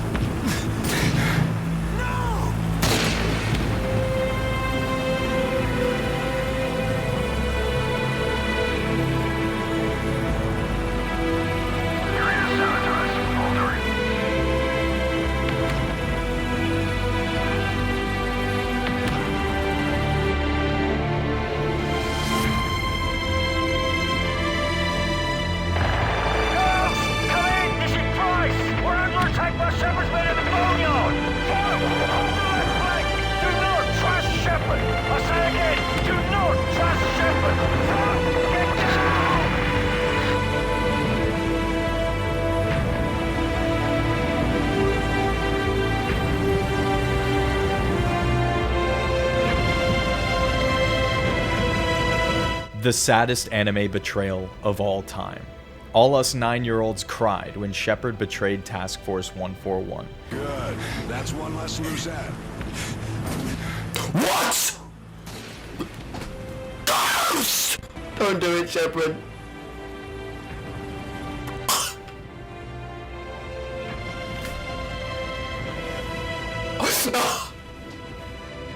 It came out of nowhere. The killing of Roach and Ghost made everybody hate this Shepard dude, like, a lot. But why did he do it? Was it for glory? For personal gain? Or is there something else going on here? Roach! Ghost! Come in, Ghost! You copy? Does anyone copy? They're dead, so. Shepard's cleaning house. I'm working my way back to you. Shepard betrayed us. Have to trust someone to be betrayed. I never did. Nikolai, come in. Do you have our location? Da, inbound Price. But I am not the only one. You've got Shepard's men on one side, Makarov's on the other. We'll have to take them all out then.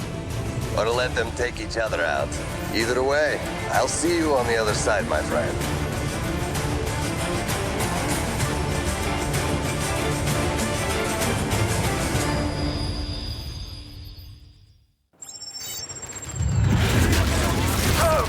Shepard's trying to wipe out House and Makarov at the same time.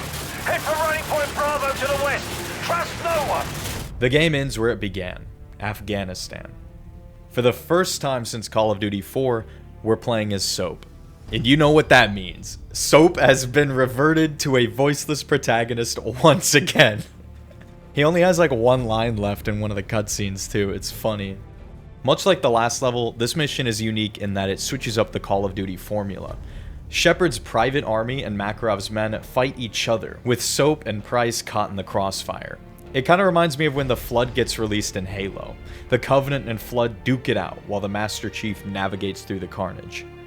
Price mentioned in the previous level that he's patched into Makarov's communications with a stolen radio, so he determines the best plan is to eliminate Shepard before Shepard kills them both. Have you ever heard of the enemy of my enemies, my friend? Makarov, this is Price. Shepard's a war hero now. He's got your operations playbook and you've got a fine check. Give me what you got on Shepard, and I'll take care of the rest. I know you can hear me on this channel, Makarov. You and I both know you won't last a week. And neither will you. Makarov, you ever hear the old saying, the enemy of my enemy is my friend? Price, one day you're going to find that cuts both ways.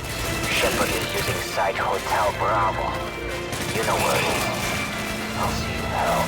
Looking forward to it. Give my regards to Arcadia if you get there first. Shepard made the most of his blank check. This is Shadow Company, a fittingly evil American unit name. They're Shepard's private army, and they really do look the part of a PMC. Evil-ass American soldiers dressed in evil black fatigues and khaki vests and helmets. This is the first time in Call of Duty that I'm aware of where you fight Americans, and I'm all here for it. The evil Americans twist is such a fun trope and a breath of fresh air, considering America is always the good guys in Call of Duty. And considering these dudes are all Americans, you can even hear them barking commands and cartoonishly gruff English language, like... It's hilarious. They're so textbook evil. Having to fight through both them and Makarov's Russian dudes is just really fun, actually. Like, there's BTRs and little bird choppers driving around and flying in the sky, just taking each other out. It's just like a complete mess of a war going on, and you get to run through it, stealthily picking your way through the remains. This level is really interesting to me. Chaos erupts across the boneyard in a climactic escape. Our last TF-141 guy is killed driving the truck. Nikolai arrives in the nick of time to rescue us from both armies with his C-130, and Soap and Price are now part of America's Most Wanted. I don't think there's a single bad level in this game. There's so much variety in the entire campaign. We've seen stealth missions, there are wave defense levels, there's a level where you defend a Burger King, there's turret sections, vehicle levels, and now we have a mission where you have to fight two factions that are currently engaged in open war. It's awesome. Plus, the soundtrack here is absolutely banging. It's the unofficial Shadow Company theme, titled Code of Conduct from the soundtrack. This may seem off topic, but remember this detail for later.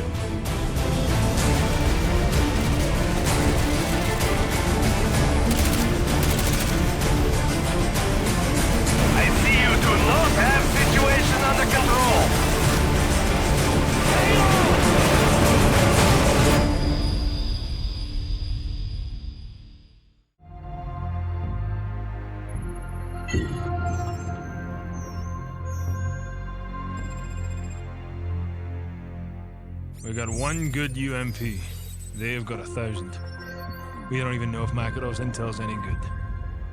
Price? Price? The healthy human mind doesn't wake up in the morning thinking this is its last day on Earth. But I think that's a luxury, not a curse. To know you're close to the end is a kind of freedom. Good time to take inventory. Outgunned, outnumbered, out of our minds on a suicide mission. But the sand and rocks here, stained with thousands of years of warfare, they will remember us for this. Because out of all our vast array of nightmares, this is the one we choose for ourselves. We go forward like a breath exhaled from the earth, with vigor in our hearts and one goal in sight. We will kill him.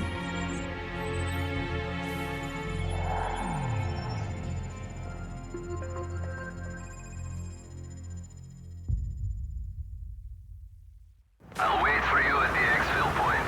3 hours. Don't bother. This was a one-way flight, mate.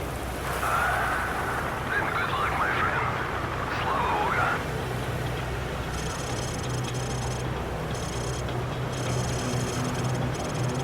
Looks like Makarov's intel was solid. This is it. This decryption code better be worth the price we paid. Go ahead, Alpha. Riverbed all clear, over. Bravo. Sandstorm. Not much to see right now, over. Soap reverting back to a voiceless player character is a fitting ending for MW2. It's just like old times. It's the FNG, sir. Go easy on him, sir. It's his first day in the regiment. Right. What the hell kind of name is Soap, eh? How'd a muppet like you pass selection? Anyone else getting Half-Life surface tension vibes with this mission? Just me? Alright, whatever. Price and Soap are on a one-way trip to take out Shepard at all costs. After a stealthy insertion into his base, we're compromised, and Shepard orders his men to hunt us down through the tunnels. Hit it. Breaching. Fox got over. Sweep left. Search pattern Echo Charlie. Go. Door area clear. They're here. Open fire! Cypher 9, your rear guard just flatlined. Not possible. We just cleared that area. Nobody's dead to us. Back up priority items and burn the rest. Fire teams just delay them until we're ready to pull out. And then we get another riot shield section that looks just like the Perilous Cliffs in New Mexico from Half-Life. Seriously, it looks like the same game.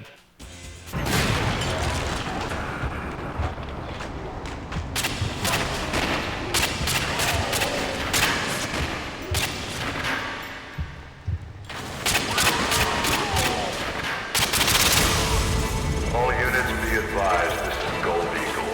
The site has been compromised. I'm executing Directive 116 Bravo. If you're still inside, your service will be honored. Shepard out. Override the door controls, hurry!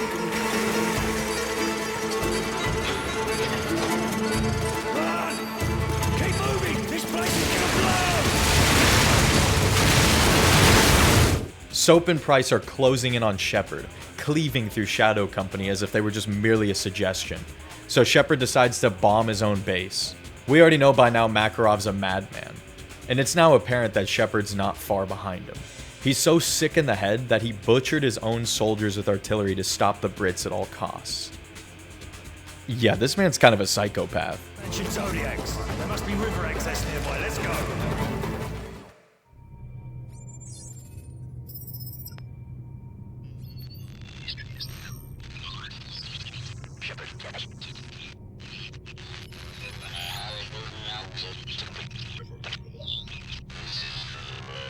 This is for the record. History is written by the victor. History is filled with liars. If he lives and we die, his truth becomes written and ours is lost. Shepard will be a hero, because all you need to change the world is one good lie and a river of blood. He's about to complete the greatest trick a liar ever played on history.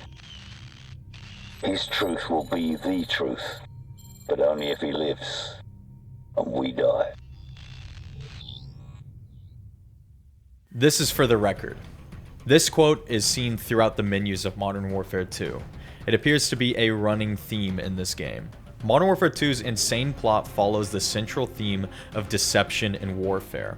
How corrupt, powerful men influence tragedies for profit and power, covering up the truth with a pile of bodies. Makarov and Shepard's plans are similar, plunging the world into chaos for selfish gain, with the justification of blind patriotism. The entire story of this game is beginning to unravel into a conspiracy.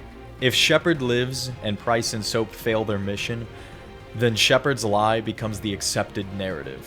This is the finale, a boat chase to kill Shepard, Uzi in hand. But it wouldn't be a Call of Duty ending without an absolutely insane trick shot.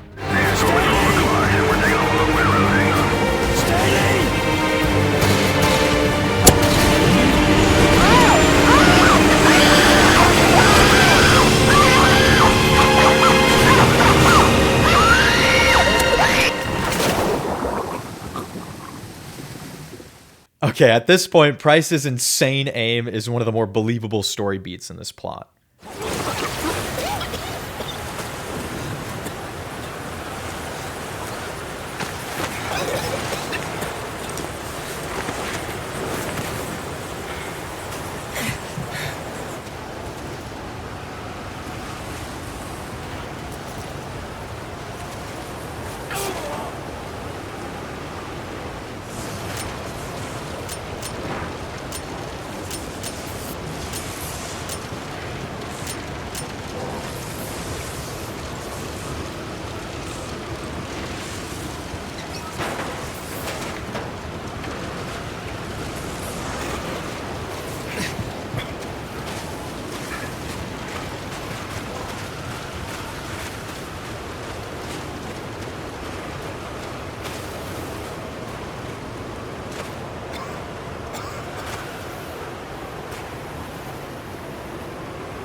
Ago, I lost 30,000 men in the blink of an eye, and the world just fucking watched. Tomorrow, there will be no shortage of volunteers, no shortage of patriots. I know you understand.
Oh hey, look, it's Rust. Shepard is dead. Soap is gravely wounded, and Nikolai arrives to take the Brits to safety. Roll credits. I know a place.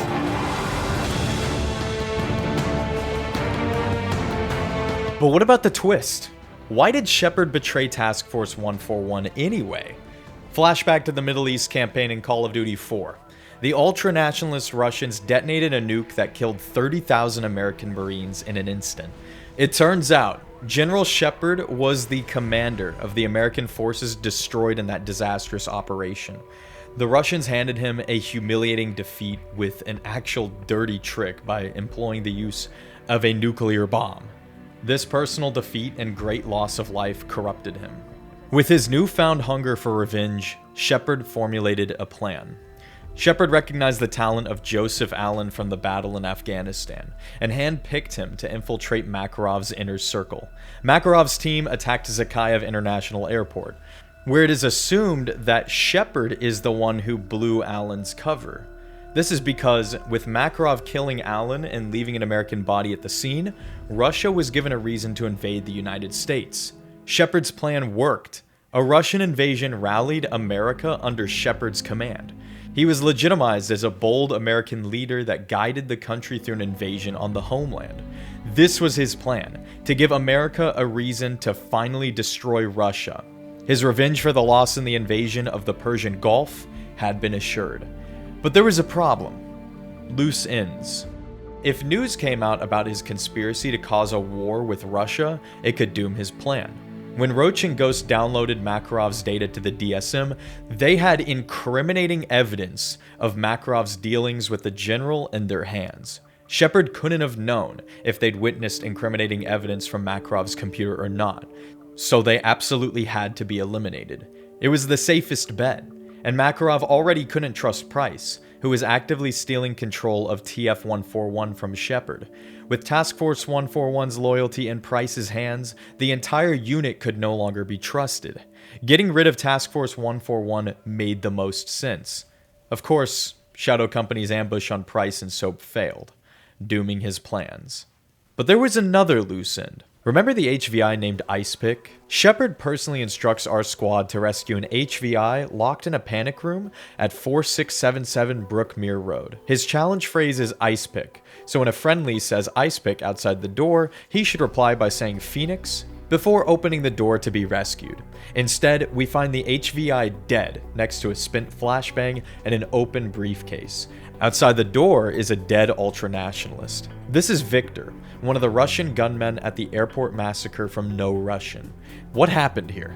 The HVI must have had documents on Shepard's conspiracy that caused World War III. Because the door was opened and not breached, that means someone knew the challenge phrase that convinced him to open the door. There are two theories for this mystery. Theory 1.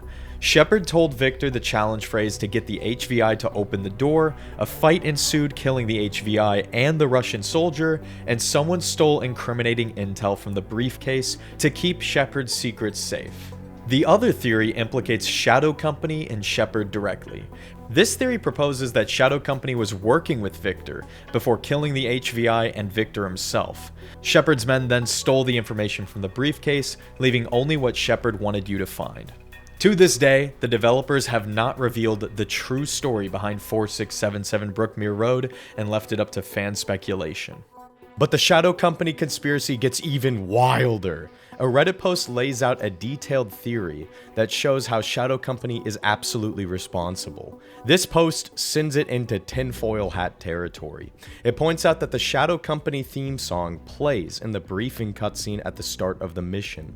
I've requisitioned a striker from the 8th Armored. And the chessboard in the panic room features every type of piece except for one. It lacks rooks entirely.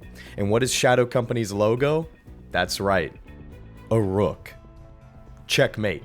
Shadow Company's involvement is confirmed. And there you have it, the cinematic chaos of Modern Warfare 2. This campaign is my favorite in the series. Objective consensus holds Black Ops 1 and 2 as the best stories in the franchise. And I can easily see that. Those are both some solid campaigns.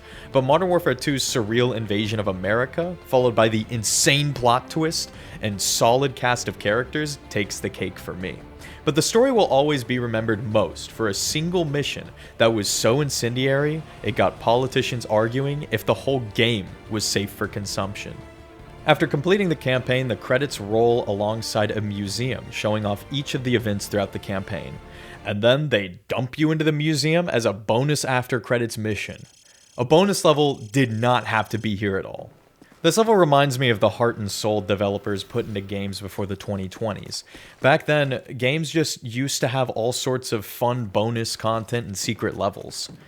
I kind of miss these days, where gaming used to be full of all these cool knickknacks and bonuses. I mean, the Nazi Zombies mode from World at War was a secret after credits bonus game that ultimately developed into a full-blown mode. Each scene resembles a different level from the campaign, including one with an NPC we haven't seen yet. This is the Juggernaut. We'll definitely be getting back to this guy later. There are 3 rooms, 2 full of NPCs, and 1 with a collection of vehicle models. There are weapon cases stocked with a variety of weapons, including the 1911, a pistol not available in the rest of the game. Also, there's a TF-141 operative in the snow display that randomly spawns in with a W1200 shotgun from Call of Duty 4. If you kill him, you can pick it up and use it. Which is really weird. There's 2 guns exclusive to the museum that don't appear anywhere else in the game.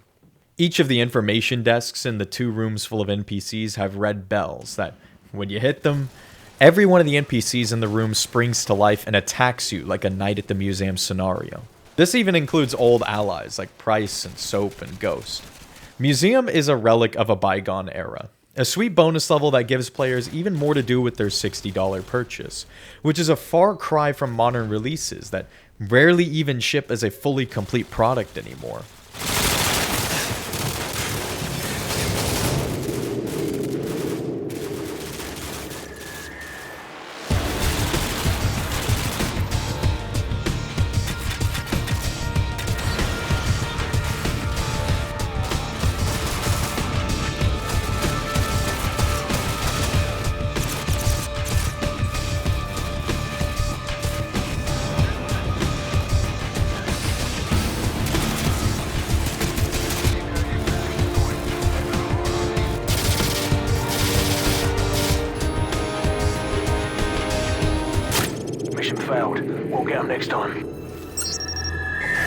World at War introduced the Zombies mode that I talked about extensively in the World at War video.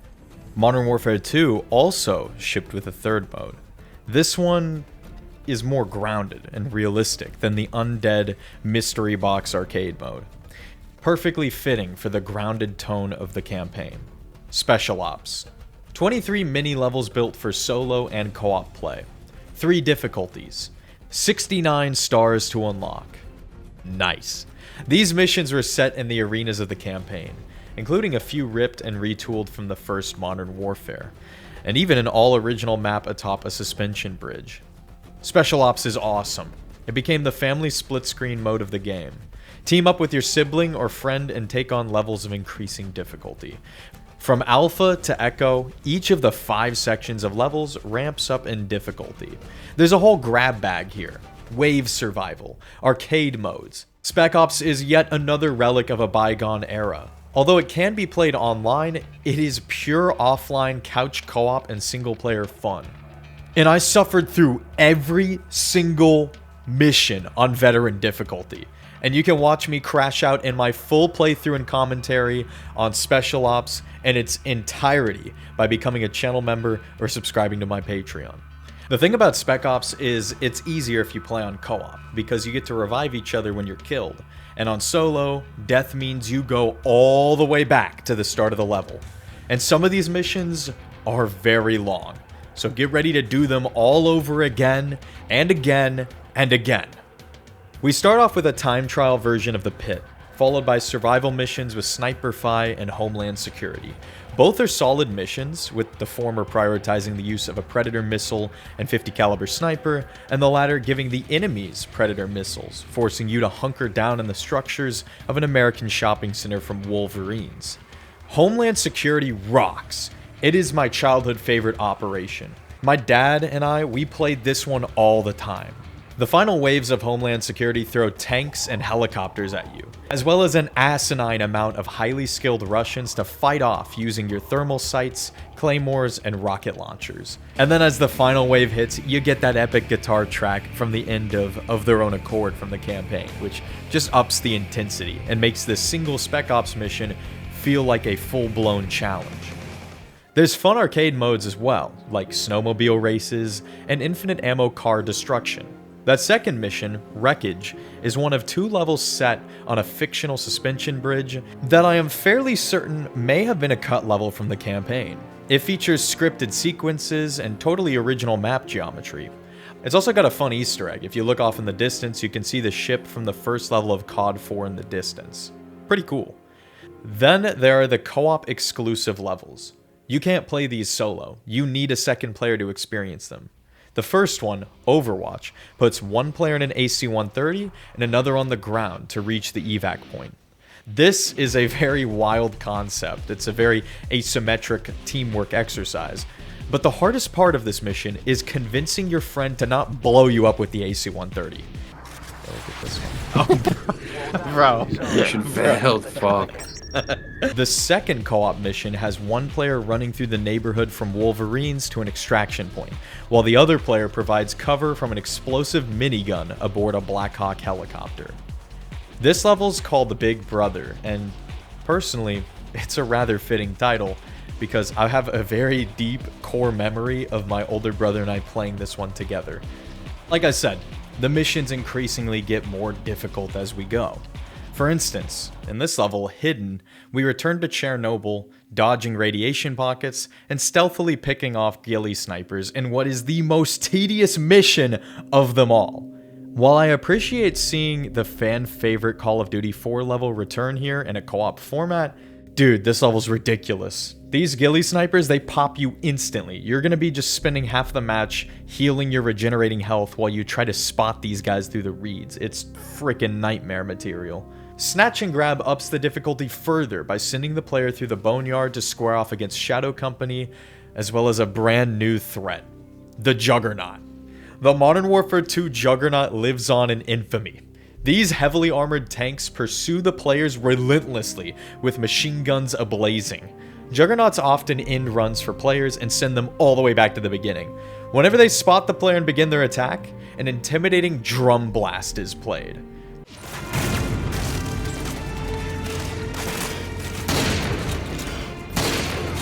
This sound is enough to get veteran Modern Warfare 2 players to feel a little uneasy.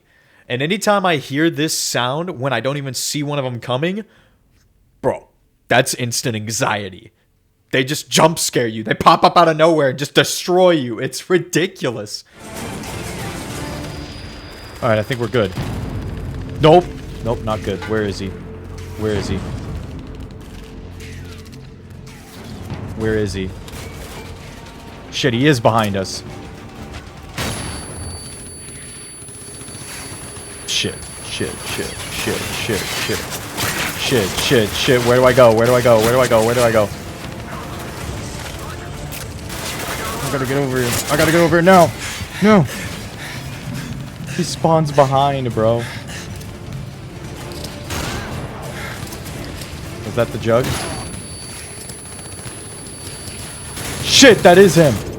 Fuck! We just got our asses kicked. These guys, they're a menace to society. He has no rules, no boundaries. He doesn't flinch at torture, human trafficking, or genocide. He's not loyal to a flag or a country or any set of ideals. And Juggernauts make appearances in future Spec Ops missions as well, like in a state takedown. The safe house offers 40 hostiles to take down, including Juggernauts and ghillie snipers. But while you're at it, make sure to check out the mini armories in the safe house so you can mix and match your loadout with practically every gun in the whole sandbox. This is precisely why this was one of my favorite levels as a kid. Finally, we reach max difficulty in Echo. This final batch of levels borders on absurdity. The first level seems legit. Play through the oil rig mission and free the hostages in a single attempt without dying. It doesn't sound so bad on paper until you realize if you accidentally fumble one of the slow-mo hostage breaching sections by shooting a civilian by accident or getting yourself killed here, you go all the way back. And it's a long level, so going all the way back sucks. And on Xbox as a kid, I never beat this on Veteran. I would always get to the end, and the stress and anxiety would cause me to fumble and shoot a civilian by accident, sending me all the way to the beginning. But the final 2 levels are ludicrous. They basically take the tactical, grounded realism of Modern Warfare 2 and spit in its face. All enemies here are juggernauts. High Explosive is the hardest operation in the entire game. Using only explosives and a knife, kill 10 juggernauts in the chaotic favela. Easier said than done, especially when they swarm you in batches of 2 and sometimes 3 at a time.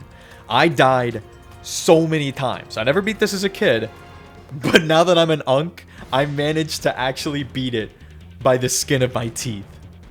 It was insanity. I couldn't believe my eyes. Yes! Yes! I did it! But the last level, Armor Piercing, is actually kind of easy. Killing 15 juggernauts across the oil rig sounds difficult until you realize that they gave you the Barrett 50 cal, the best weapon in the game to use against juggernauts. So yeah, this mission ain't so bad. Just take one on at a time and make sure you abuse cover. And there you have it. All 69 stars. Nice. Spec Ops did not have to exist in a game that already offered such an awesome campaign and a top-notch multiplayer. But Infinity Ward gave it to us anyway. They set out to offer a cooperative PvE experience for the fans. It's chock full of twists and awesome concepts, like the AC-130 level that forces players to communicate and use teamwork in an awesome one-man army scenario. This small game mode was a welcome addition to the era of couch co-op. The campaign and Spec Ops modes are iconic, but the multiplayer is the reason Modern Warfare 2 is so nostalgic to millions. YouTube was brand new. Modern Warfare 2's viral, addictive multiplayer flooded the platform with memes and trickshot montages. In case you're wondering how I'm playing Modern Warfare 2 right now, I'm on my PC using IW4X, which is a modded server browser with a built-in anti-cheat. This is as close as you're gonna get to a fully playable launch day Modern Warfare 2, and it also comes with unique weapons and modded maps. I recommend this because playing vanilla MW2 multiplayer is not viable anymore, since it's plagued with hackers and cheaters. IW4X also allows you to hit a button and unlock everything instantly, but I didn't do that. I wanted to experience levels 1 through 70 all over again for this video. Call of Duty 4 laid the groundwork for what made Call of Duty multiplayer so addictive. Create a class, kill streaks, high-paced, boots-on-the-ground infantry combat. Modern Warfare 2 took that formula and cranked it to 11. Oh! Create a Class now offers loads of customization options, including new weapons, death streaks that reward struggling players, and a vast variety of weapon attachments and equipment. There are now 15 kill streaks to unlock and mix and match at the player's leisure, which adds so much depth to the risk-reward nature of racking up impressive kill streaks without dying. The backbone to both of these iconic mechanics is the addictive progression system. This progression system is deep. There is so much going on here. You're always unlocking something. Hell, even falling to your death unlocks rewards. I mean, look at all these challenges, and there's 70 levels to unlock as well, which is impressive for 2009. If 70 levels to unlock and numerous challenges aren't enough for you, you can even prestige, wiping the slate clean and starting over 10 additional times if you want. You are always working towards new nameplates, emblems, weapon attachments, camos, and new pieces of equipment.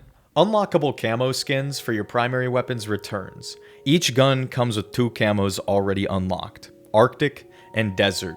A legendary dilemma. This choice determines who you are as a person. It's red versus blue, Xbox versus PlayStation, Republican versus Democrat, or you could be a filthy fence sitter and pick neither. Further camo schemes can be unlocked by pulling off headshots with your weapons, the most legendary of which are the Tiger and Fall camo schemes that take considerable grinding to unlock. If someone takes you out in the kill cam using a Fall camo skinned rifle, you know that they spent more time with that gun than with women. There is a whole library of unlockable attachments available for the numerous weapons. Sights, heartbeat sensors, silencers, penetrating rounds, extended mags, underslung shotguns, and more. The grenade launcher, or noob tube, is the most infamous attachment. 2 grenades that net easy kills, which take no skill. MW2 fans hate the noob tube, which was made even worse when you paired it with the new one-man army perk. This perk refills the player's ammo and grenades so they can just continuously lob nades across the map. The coolest new attachment in game is Akimbo. Dual-wield submachine guns, handguns, and even some shotguns. Completely impractical in Modern Warfare, but completely awesome in action movies. So Akimbo's a welcome addition here. Many have described the sandbox of Modern Warfare 2 quite humorously with this quote: "If every weapon is overpowered, then none of them are." When it comes to Modern Warfare 2, there is some truth to this. Nearly every weapon has practical application because of the stupid fast time to kill.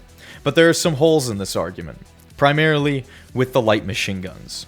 There's also a handful of weapons that stand out among the rest as the absolute meta of Modern Warfare 2. Despite this, there are still a lot of fans fighting over which weapons are the best, even nominating picks that are less popular. Some have managed to make great use of the less popular weapons as well. But general consensus agrees that the best weapon in the game is the Adaptive Combat Rifle, otherwise known as the ACR. In 2023, a lawsuit made public that Remington Arms had made a secret deal with Activision to include their ACR rifle in Call of Duty. This appeared to be intended as an advertising campaign to market the rifle to civilian audiences. The idea here ain't half bad. Hollywood has already put many classic guns on the map with action films. The most notable example to me is the Steyr AUG, which was made famous by the best Christmas movie of all time, Die Hard. Perhaps selling firearms in video games was a dangerous precedent to set, considering the early 2000s saw great controversy surrounding violent video games. But this whole story only gets nastier. It turns out the lawsuit that made this secret deal public was connected to the Sandy Hook tragedy. That's messed up. This advertising campaign appears to have failed, as the ACR failed commercially and Remington Arms eventually collapsed to bankruptcy. But the weapon in Call of Duty remains the premier top pick due to its absurd accuracy and minimal recoil. Even the ex-vice president of product management at Remington Arms knew this, stating in an email to executive, "The reason the guys love it is because of its low recoil in-game, which allows the player to maintain target acquisition." This makes me wonder how much the effectiveness of the ACR is simply down to Infinity Ward trying to please a brand deal. This under-the-table deal flew under the radar to most, but remains as yet another controversial moment in a game that already disturbed and offended so many. Is it ethical for a video game to serve as a sales vehicle for the promotion of firearms? I haven't seen a lot of debate on the topic. In fact, I haven't seen a lot of people even knowing about this information because it has, like I said, not been touched on as much as the No Russian controversy. My take? I don't see much of a problem using a video game to market firearms. Movies already do it, and basically nobody cares. And Modern Warfare 2, just like violent action movies, is age restricted, preventing kids from purchasing the game without a grown-up. I don't see a significant ethical problem here, but the media offered some raised eyebrows at this ACR revelation when it broke. Nevertheless, the ACR is the king of the Modern Warfare 2 assault rifles, and this story offers us an interesting look into how the firearms industry, marketing, and video games intertwine. Other weapons in the meta include the UMP-45, the best submachine gun in the game, owed to its insane accuracy and power. The SCAR is also pretty powerful. It's a hard-hitting, accurate rifle. The Intervention is a quick-scoping, versatile sniper rifle that has gone down in history as the quick-scope compilation king. The Barrett 50 cal is yet another banger. It's a semi-automatic cannon that can be spam-fired to airmail your enemies to different zip codes in a bunch of pieces. While this handful is the undisputed meta of this game, there are a number of other options that are also very solid, and some would argue are even competitive with the best picks. The M4, FAMAS, M16, TAR-21, and AK-47 are very capable. The WA-2000 and its Mr. Yuck sticker is my personal pick for the most underrated gun. The WA is goated. Y'all are straight sleeping on this one. The LMGs are lackluster in this game. Much like every other shooter game, light machine guns don't fill a very necessary role in this sandbox. But the RPD is surprisingly effective. I wouldn't blame you if you slap this gun in the S tier. Slap a grip on it, and it is stupid accurate and deadly at long ranges. And I'm not alone on this. Most of the fanbase has already recognized the RPD as a sleeper hit. The secondaries are also very powerful. Machine pistols are dopamine rush bullet hoses, handguns serve as excellent backups, or primaries if you run them with a tactical knife and the commando perk. Commando. Shotguns are a secondary in this game? Great options await you in the shotgun category. From fully automatic, semi-automatic, and pump-action shotguns, each of them just completely obliterate your enemies at point-blank range. The Ranger and Model 1887 are antiques that can be dual-wielded. At release, the Model Akimbo had a broken range. This Model Scourge compelled a nerf from Infinity Ward. The sandbox is so full of variety it encourages creativity, and I saw some genuinely stupid builds being run by people just trying to have a good time. And by stupid, I mean brain dead. Like, brace yourself. Riot shields suck in multiplayer. You are nothing more than just a distraction. I see barely anyone using them. But one time, I ran into this one guy chucking C4 from behind his shield. Look at this dude. Completely ruining the tactical setting with his chicanery. You think this is something? You think this is bad? This chicanery? He's done worse. When you couple that with walking bushes, running around quick-scoping people, dudes running around with tactical knives, players jumping off roofs trying to 360 shotgun scope people with a couple 100-year-old shotguns, and throwing knives and javelin rockets raining down on players, this makes for a legendarily stupid and addictive multiplayer mode.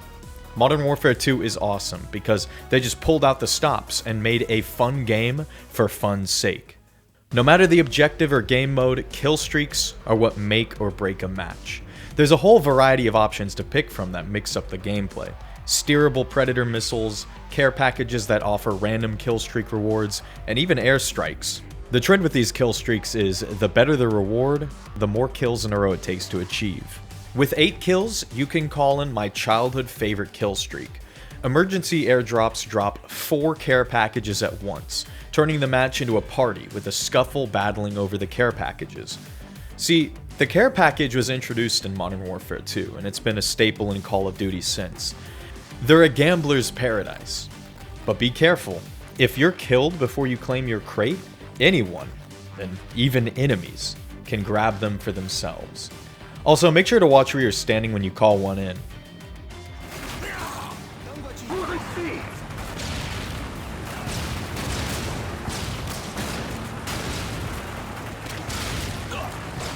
But nothing is worse than dropping a rare kill streak out of bounds. There is no worse feeling than seeing a chopper gunner icon staring you down from outside the map. It's a slap in the face.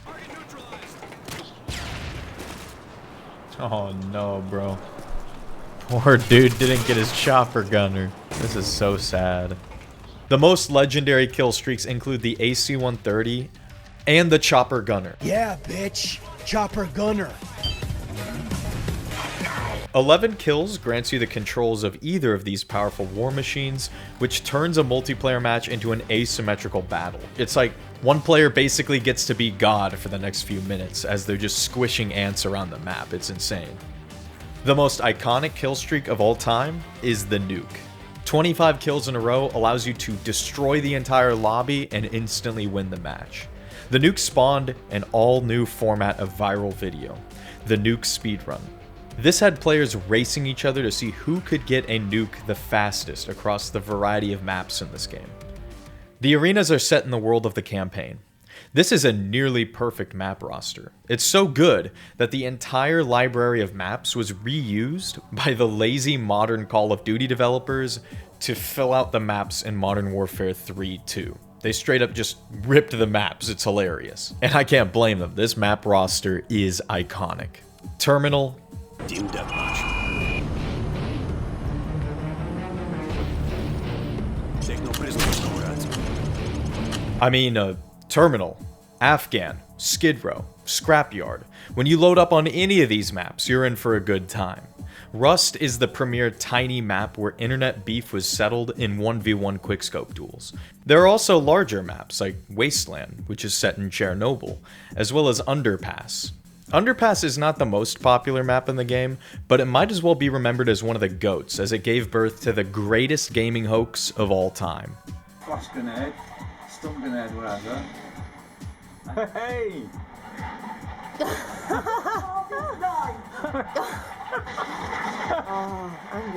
This hoax was so realistic and well done that it went mega viral. It fooled an untold number of kids and exploded the Call of Duty hoax genre onto early YouTube. And these maps have an old school flair to them that I appreciate. In fact, some of them have secret spots.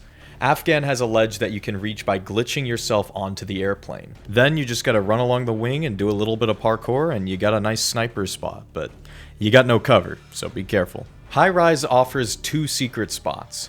The first spot can be reached by parkouring to the crane and walking along it to an upper floor ledge in the red office. The other spot is insane. 10-year-old me was blown away when my friend showed me that you could cling onto a vertical window washer and climb it like a ladder. Then, you gotta shimmy along this ledge. You're a very tasty target for anyone on the map, but if you manage to survive, climb atop this last window washer, and you have the prime cut of camping spots, complete with teddy bears, a recurring motif, and Infinity Ward Easter eggs. Favela is another fan-favorite map that, well, it spawned yet another Modern Warfare 2 firestorm. A single texture in Favela was so controversial, the whole map was removed from matchmaking for a short time. How, you ask? In 2012, a video entirely in Arabic was posted to YouTube.